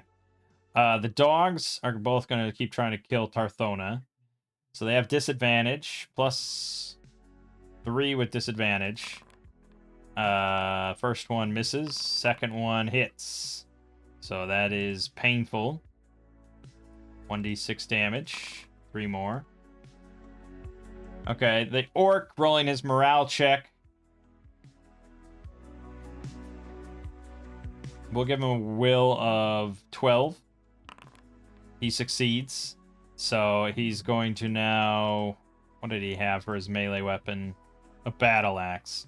Okay, so he pulls out the battle axe. 1d8 +2 damage. +3 on the roll. Against Porridge. He misses wildly. Excellent. New initiative from Nathun. Success again. Nathun uses Mage Missile on the orc. What did he have? 11, 7... He's at 7... He's at 4, right? Yeah, he's at 4. Okay. Mage Missile. 4. Right through the eye. Dead. The orc's dead. Dogs aren't going to take kindly to that, but Porridge is going to go hit the injured one. That is a hit, and I think that's not a kill, right? They had 11 hit points. Tarthona did 6. That is 11. Yes, okay. He does bludgeon one of the dogs. Tarthona will try to stab the other one. Fumble. Counterattack from the dog. Crit. That's 6 damage to her. Sinks its teeth right in. It gets to go. It's going to make a will check at this point, though. Its master is dead. Actually, its master is dead, so... And it just crit her, so... Maybe I would give it a significant bonus. Alright, I'll give him a will of 14. Okay, so he's got his teeth sunk into Tarthona. He's not going to let go easily. I guess, yeah, I should have attempted a minor exploit. It's going to try to just drag her to the ground now. So this is going to be a strength check. And I'm giving it a strength of... what's a war dog? It just crit. I'm going to give it a strength of 13. Okay. She wiggled out of there. New initiative from Tarthona. Good. She's going to stab. They outnumber it 2-1. She hits for 8 damage. Nathun's going to mage missile. Dead. Combat over. Short rests are earned. Double success. Recover hit points and recover hit points. Back to 15. Porridge. Did you use anything? No, you didn't use a single damn thing. You could have used Lucky Strikes, damn it. Nathun used his spellcast. He gets it back. And that's all he needs. Okay, wow. 6 rolls, 6 successes. That's the recoveries we like to see. Excellent. XP wise, he was a level 3 fighter, so just, yeah, 3 hit dice for that.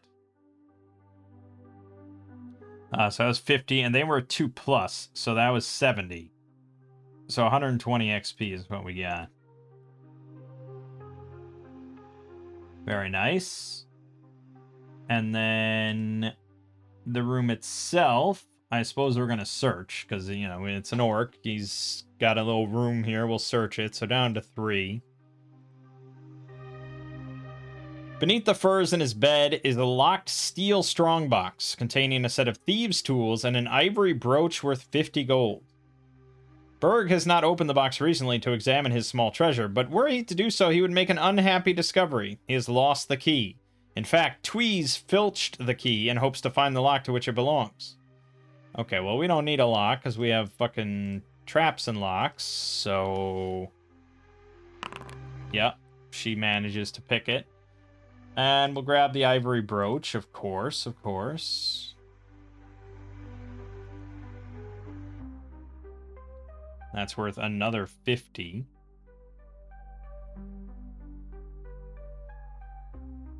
Whoops. 0.75 now. Good. That's another 50. There's also thieves' tools, which are worth 25. And I think technically we'd get 25 for that if we brought it back to civilization. Because that was found loot. I don't see a reason not to do that, so I suppose I will. And they only weigh 1/6. Yeah. From where? 0.25. So, fuck it. We're just going to take that.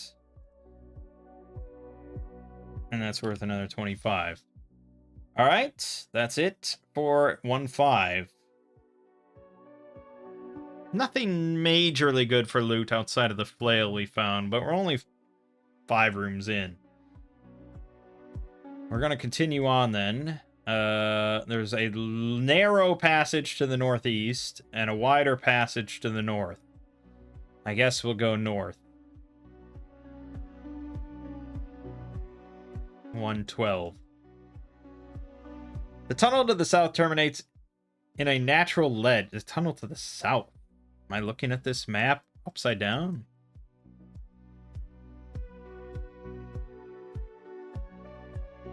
No, it says north, so it must be a typo or something. The tunnel to the north terminates in a natural ledge. 20 feet below, the cave floor is scattered with loose rocks and a few animal bones. Climbing the ledge up or down without a rope requires a thief's successful climb check. Anyone falling or thrown from the ledge suffers 2d6 points of damage. There's a long, narrow opening in the north. Tweez has blocked this passage with a large stone, effectively making this a secret door. He's not bothered to explore this cave thoroughly enough to notice the small passage.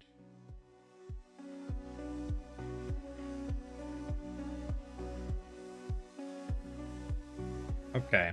I feel like that wouldn't be that secret of a door, I'm gonna be honest.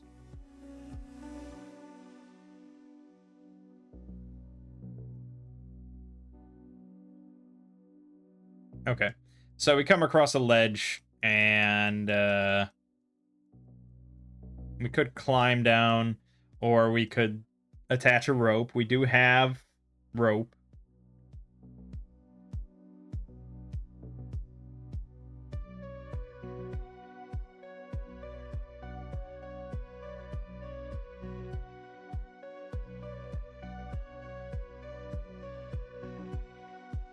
I was just thinking about my mule.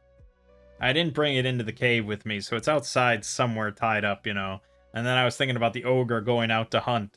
And I just thought, how dickish of a DM would it be if they, like, made nice with the ogre, they made friends with him, they allowed him to leave to go hunt, and then they find him, like, in a little bit, and he's munching on our mule. I think most players would kill him at that point. Alright, but we do have rope, so I suppose we could tie it, and we may as well. That's what rope's for. So we'll attach this set of 50-foot rope from Porridge and climb down. And at that point, it's a group perception check, but it's going to be pretty easy.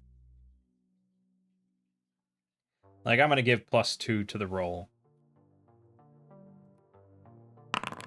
Okay, Nathun still failed. And Porridge Terrible failed. So, doesn't really matter, unless she rolls like a crit or something. She rolled really well, but... fuck.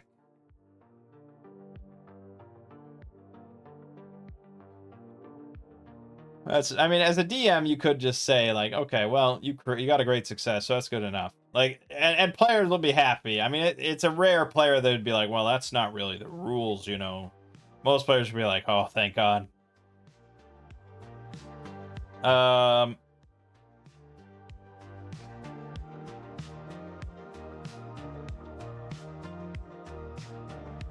mean, the counter, the other option, I suppose, is that you could just say, okay, you don't see anything, you know, and then they'd be like, well, that seems weird. I mean, is that metagaming? I'm not sure, because they climb down this ledge. I think it is a metagaming a little bit, because there could just be a ledge here with nothing to it. You know. There doesn't have to be a secret or anything in here, or loot or something, but I think players might search the area, because there's animal bones and some other things down here, so I think it's not unreasonable to search, regardless. And we do tend to search every room anyways. Specifically for this reason when playing solo, so I can find stuff. So I gave him a perception check, just because it was kind of an obvious thing, but they search, time ticks down, and they do find this stone. So, I'm not really sure. There's not enough description here of how big the stone is, if it can be moved or anything like that. But some guy named Tweez put the stone here. I don't know who Tweez is. Oh, he's the leader of the kobolds. Okay, well, it can't be too big and heavy then. So, alright, so we kind of just shift the stone out of the way. It's a relatively, like, thin stone, I guess, that was just obscuring this passageway. And now we can keep going.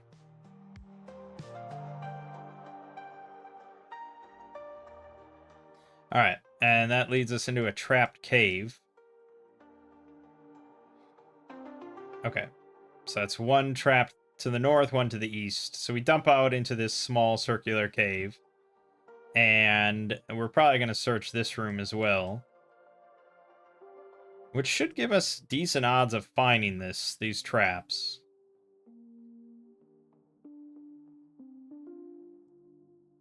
So we'll drop torch down to 1. We'll roll group perception check to see if we notice them. This will just be straight up. Why? Oh, deception. Right, he doesn't have detection. Nathun failed again. Yeah, okay. Group checks are just not going well because Nathun keeps rolling like dog shit. So we don't notice the traps during our general search. Which is a problem because then I'm probably not going to give an individual perception check for when they cross them. They just didn't notice these things. So that's fun. And then we have a passageway leading north, or passageway leading east. And I don't think we can make any sort of concrete decisions about one or the other. So we just got to pick. And I'll roll a d2. All right, we're going north.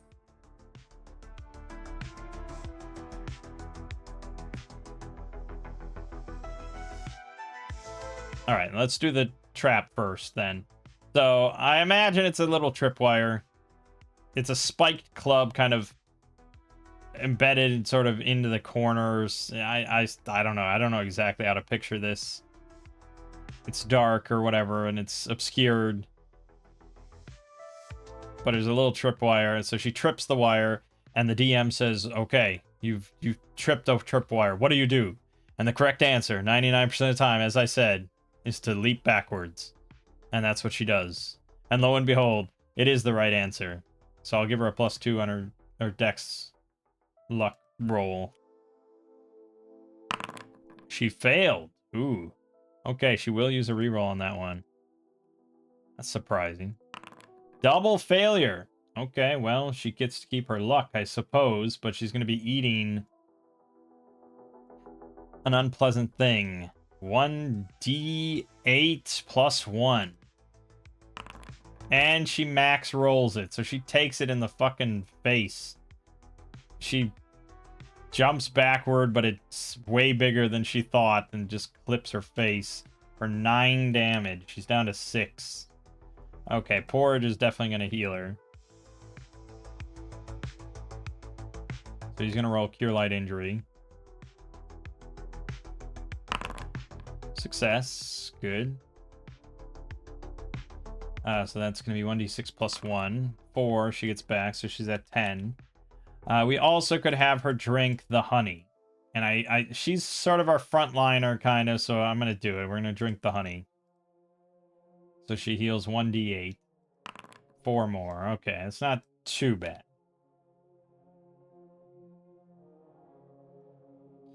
I really wish that the system was set up to where you put in the slot number per unit, per item, and then the amount just multiplied that slot number for you. But it doesn't work that way.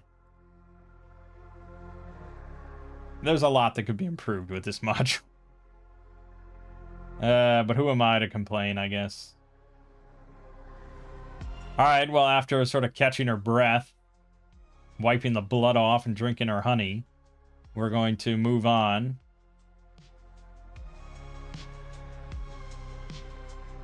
Okay, so Area 114 is in a small cave looking out on the path that runs along the hillside. And this is where a small gang of thieves, Heck, Steamer, Bo Pogan, and Darl, an orphaned half-orc, have made their hideout. There's a campfire in the center of the cave surrounded by 3 fallen logs and 4 bedrolls in the southern portion of the cave. There's a 3-foot-wide chute in the southwest corner of the cave that leads to the cave below. The Poggins, fearing the caves are home to all kinds of unpleasant creatures, have thus far chosen not to investigate the chute.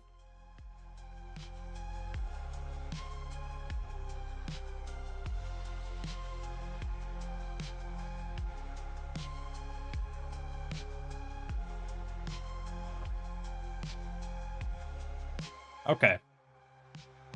So we see this chute leading up into the ceiling. Doesn't say how high it is or anything, or like what happens if you fall down the chute. I'm surprised that is not mentioned. It just says it's 3 feet wide. But let's figure out... I mean, they can't just sit in that cave their whole life, so they must leave sometimes, right? They're thieves. So they must prey on bandit or merchants and things like that. Yeah, well, it says that. They prey on merchants, newlyweds, and lone travelers. So there's a percentage chance that they're not in at the moment, because we came in during the day. So let's say 60% that they're not home at the moment. Okay, so there's no one there, so we don't hear anything. We wouldn't really make much note of the chute then, because we're not going to climb up some random chute. So we're just going to keep going, and that leads us to 115, I believe. Yes, which is to the left. So we'll head that way.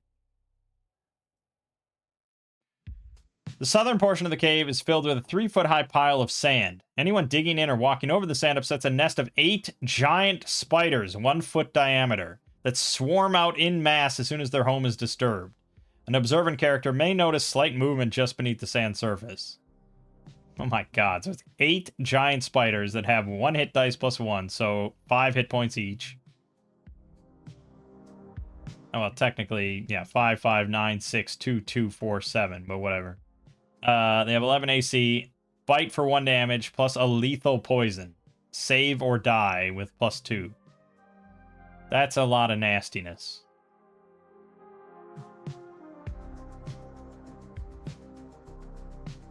I mean, it's nice that there's 3 pieces of amber in the sand worth 100 gold pieces each, but that almost doesn't really seem worth it. So we go into the cave, and we start poking around, and we're going to roll a group perception check to see if we notice this. So, come on, Nathun. Give it to me. Nope, he failed again. And he can't re-roll. So it has to be Porridge succeeding here. Success from Porridge. That means we just need 1 success from Tarthona. Failure. Fuck it, she's re-rolling. Got it. Okay, so we do notice some slight movement underneath the sand. Now, that not necessarily means that we're not going to fuck with it. Because I would say we often fuck with things that we see. But the problem is, I mean, I don't know what advantage it gives us to know that there's something crawling underneath the sand. You're not really going to, like, shoot a crossbow or anything into it, because you're almost never going to hit anything. I don't really have any spells that are going to be advantageous. You know, if I had Slumber or something, that would be awesome. But I don't.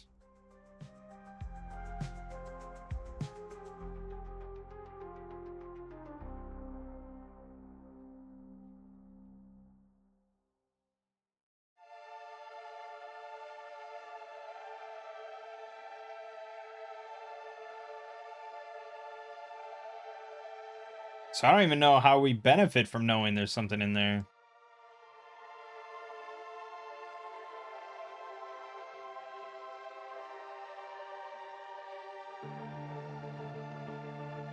Alright, this is what we're going to do.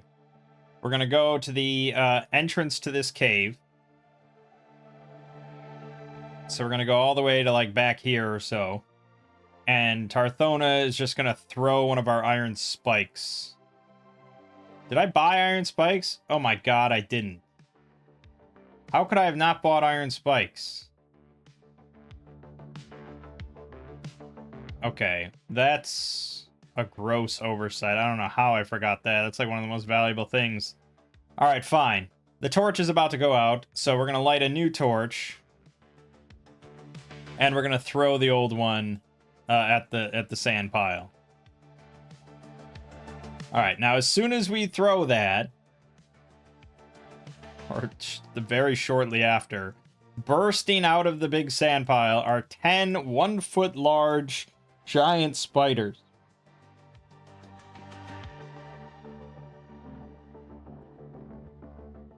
great.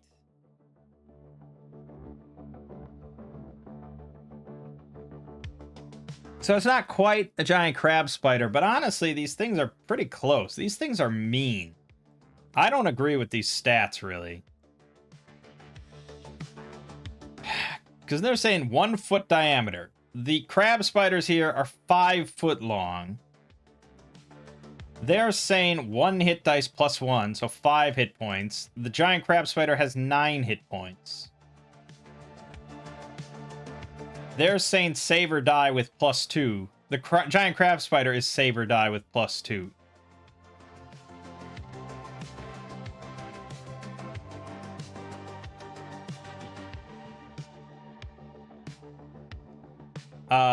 So yeah, I don't really agree with this. I think you're talking about not even really giant spiders. I mean, they're fairly big.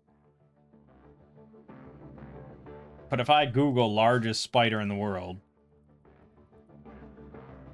the Goliath bird eater has a body length 5 inches. Really? Okay, that's the large. Okay, why? Maybe it's because I've seen like fucking. What was that really shitty? Oh man, I don't remember the name of that movie. It was a Mangs movie about like crab spiders or something like, you know. Crab spiders exist, right? That's a real thing. What am I thinking of? What's the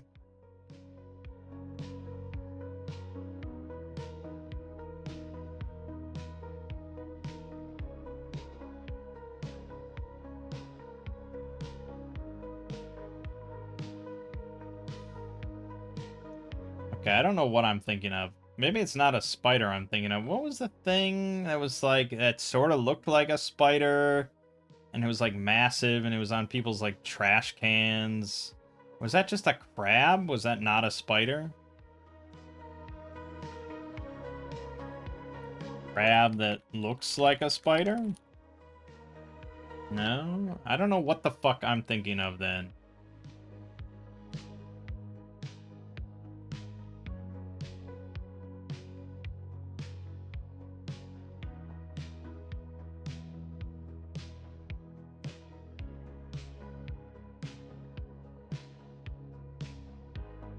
No, I don't remember. It might not have even been real. It might have just been Photoshop now that I think about it. I mean, it was like a really grotesque thing. And you can just Photoshop anything and say it's from Australia and call it a day. Coconut crab. That's what I was thinking of. That's a real fucking thing then.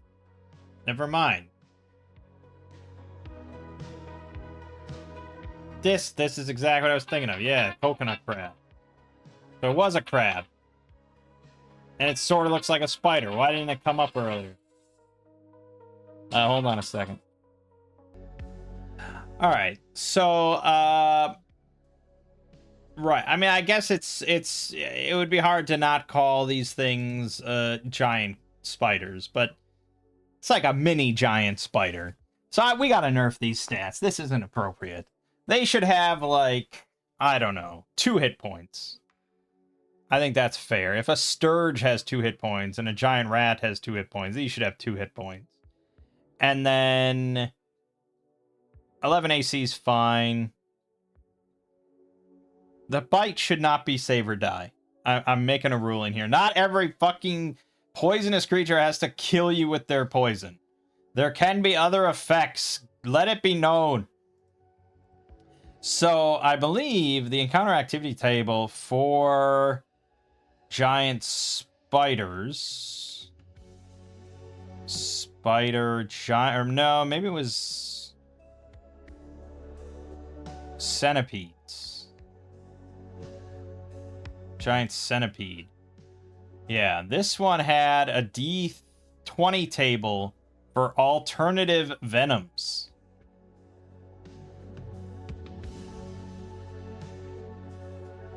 Which are also pretty bad. Don't get me wrong. But that could be fun. Like their bite causes the target to shed light as the spell for 3 days. Or You drop items held in your right hand whenever you roll a 13. I mean, a lot of, yeah, like, it fucking replaces a known language. That's interesting. Develop an allergy to iron. You have to subsist on a strict vegetarian diet. There's all sorts of options. Otherwise, just go to Tales of Argosa, because I think they do maybe do some save or die in here, but I think it's kind of frowned on.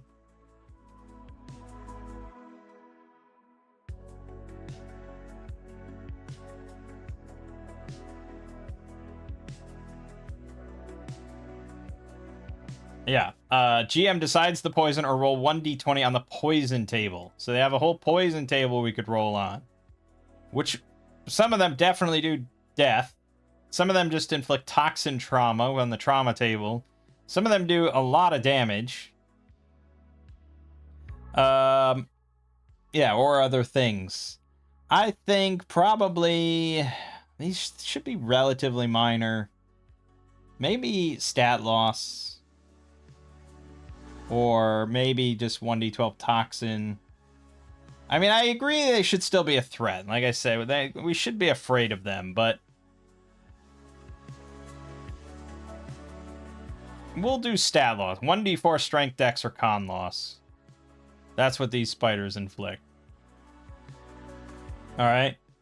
So the spiders burst out of the sand pile, and now we have to decide if we want to run from them or try and kill them. Remember, the general rule of thumb for all old school D&D is if there is danger, there is generally treasure. Not always. Occasionally, the DM will be an asshat to you, and you will have to, you'll surmount some sort of horrible danger and get absolutely nothing for it, but that's not the norm. So we can assume then as players that because there's giant spiders here, there's probably going to be something in that big sand pile. So I think we gotta commit and go for it. So we're going to roll initiative with Tarthona. Great success. All right, of course, fucking mage missiles coming out. Terrible failure. That's not good. We were going to re-roll that. Okay. Jeez. Alright, he zaps one. For 1 fucking damage. God damn it. He doesn't even kill it, because they have 2 hit points. 75% chance to get a kill there. So there's still 8 of them. Fuck it. Tarthona's gonna rush in, and she's gonna use Whirling Death. Now, she's moving. Oh yeah, she picked up her short sword, by the way. I didn't mention it, but she did. That doesn't really fly properly in a normal game, but whatever. So she's moving. She can position, you know, time is standing still. So she can position exactly where she wants to be. So I can pick sort of how many I want to target with Whirling Death here. Dex check, -2 for every enemy beyond the first. So if we target 2, that's going to be a 14 or under. 3 is going to be 12 or under. I wouldn't go really beyond that. So we're going to target 3 enemies with Whirling Death. I have to use Flow again, and this is my whole action. Excellent. So she's going to deal 1d6 plus 2. Doesn't matter. She kills 3 of them. So we're down to 5. Porridge is then going to wander in as well.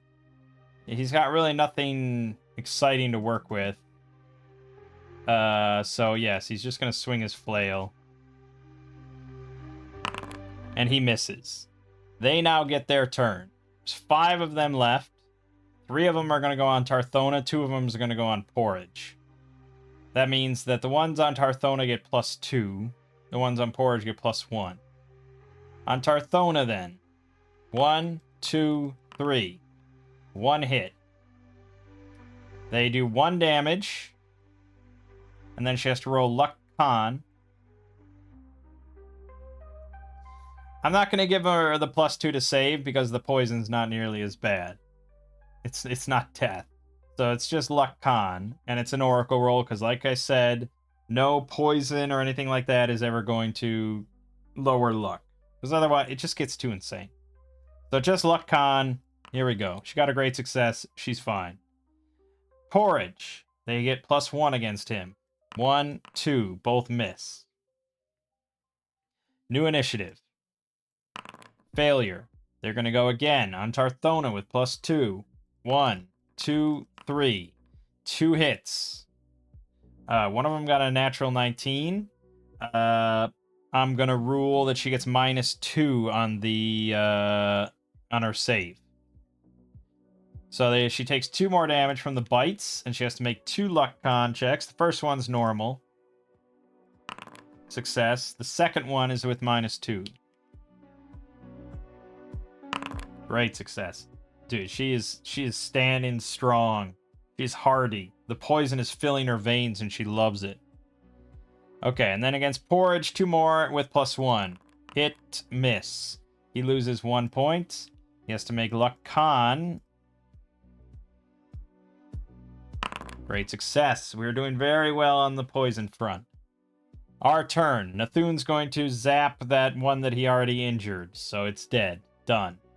Tarthona is just going to swing at 1. She gets +1.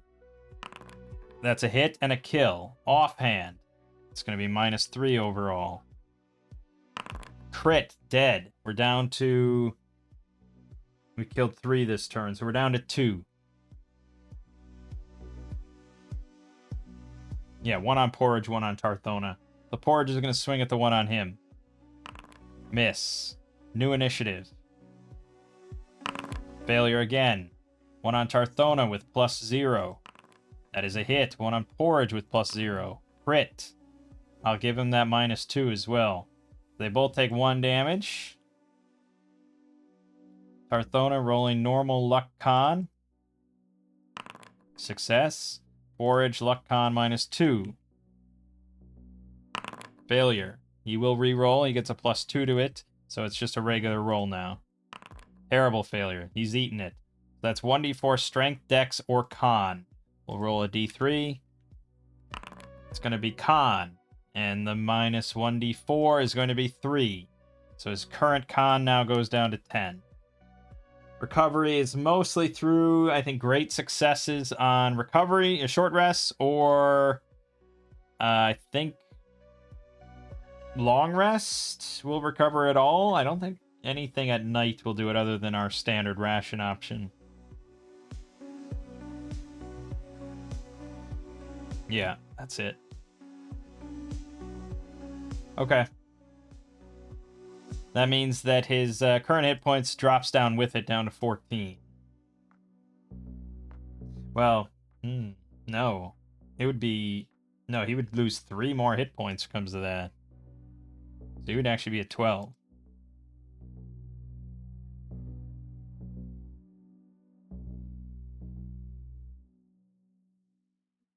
Yeah, I mean, yeah.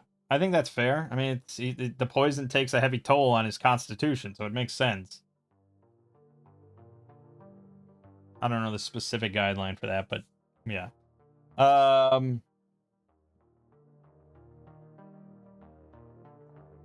Okay, so that was their turn because they went first. We failed initiative. He's going to zap 1 damage. Porridge is going to swing at that one. Fumble, it counters. Misses. Tarthona swings at hers. Kill. And now she's going to swing at the other one. We outnumber it. So that's +1, +1, -2 overall. Miss. Okay. And last initiative. Nope, we failed again. God damn it. It's probably going to roll a morale check at this point. It fails, so it flees. Porridge will try to smush it. He does. And it's over. Yeah, I would say short rest are in play here. Tarthona really needs it. She has no rerolls, no flow, and 10 hit points. So she really needs a couple successes. 2 great successes. Alright, we're going to go for hit points and flow. Porridge. Great success. Okay, he's going to go for recovering a constitution, which will give him an extra hit point. And then doesn't really need rerolls, and he has 1 divine casting. Okay, he'll go for casting. He's still doing really strong. And then Nathun, of course, always trying to get back. Excellent. Yeah, we do phenomenally well on recoveries. Okay, he's back to full business again. Excellent. XP wise, well, these are going to be less than 1 with a bonus, so there's 6 each. We killed 8 of them, and I should be able to do this math, but I'm not even going to attempt it. It's 48. All right, and now we're going to spend the 10 minutes. I also, while we're searching, I'm going to make the random encounter check, which is a 1 in 4. So if we roll a 1, we're still fine for another hour. Random encounters are not a big aspect of this place. Probably gets a lot worse as we go down, though. And it's really in stark comparison to the fucking hills, where you almost are guaranteed an encounter every hour of just wandering around the hills. Like, it's supposed to be much more dangerous in a dungeon, but no, it's more dangerous out in the hills. Right, so we search the sand pile, which takes a while, and we find 3 fine pieces of amber worth 100 gold pieces each. I'm going to lump that all together as one thing, so this is now going to be 1 slot for him. And I'm just going to write amber, and we're going to put 300 gold.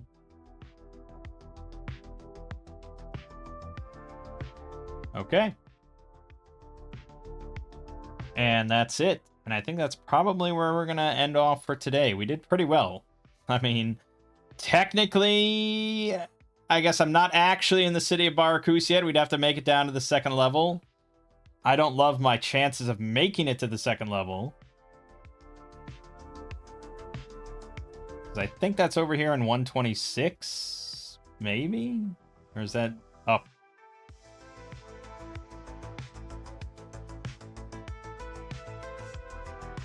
Yeah, 26, the door to Barakus. So we're not that far off. We might actually be able to get there in the next video. If we go over to 18, 16, 17, that leads over here to this big section. If we then make our way over to 126, I mean, we're there, but I can't guarantee that, so we'll see. But yeah, then we get to go down into the actual lost city of Barakus. We're sort of there. We're sort of there. I'm happy. We're done well. We haven't died. We've gotten a magic weapon. Our XP number is not stellar. 950, you know. I don't think I'd want to leave right now if I was leveled up. I'm pretty sure we're not.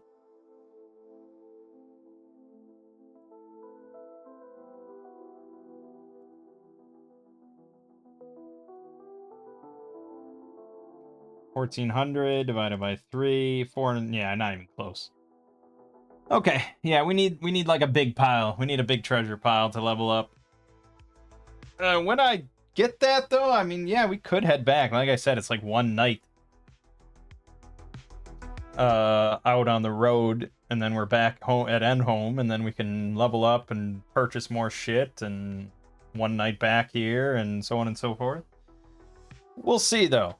Overall, relatively good. It's not the best party we've ever had, not the best characters we've ever had, but they're capable enough. My name is Mang. This has been Solo Roll Manging, and I'll see you fine folks in the next part.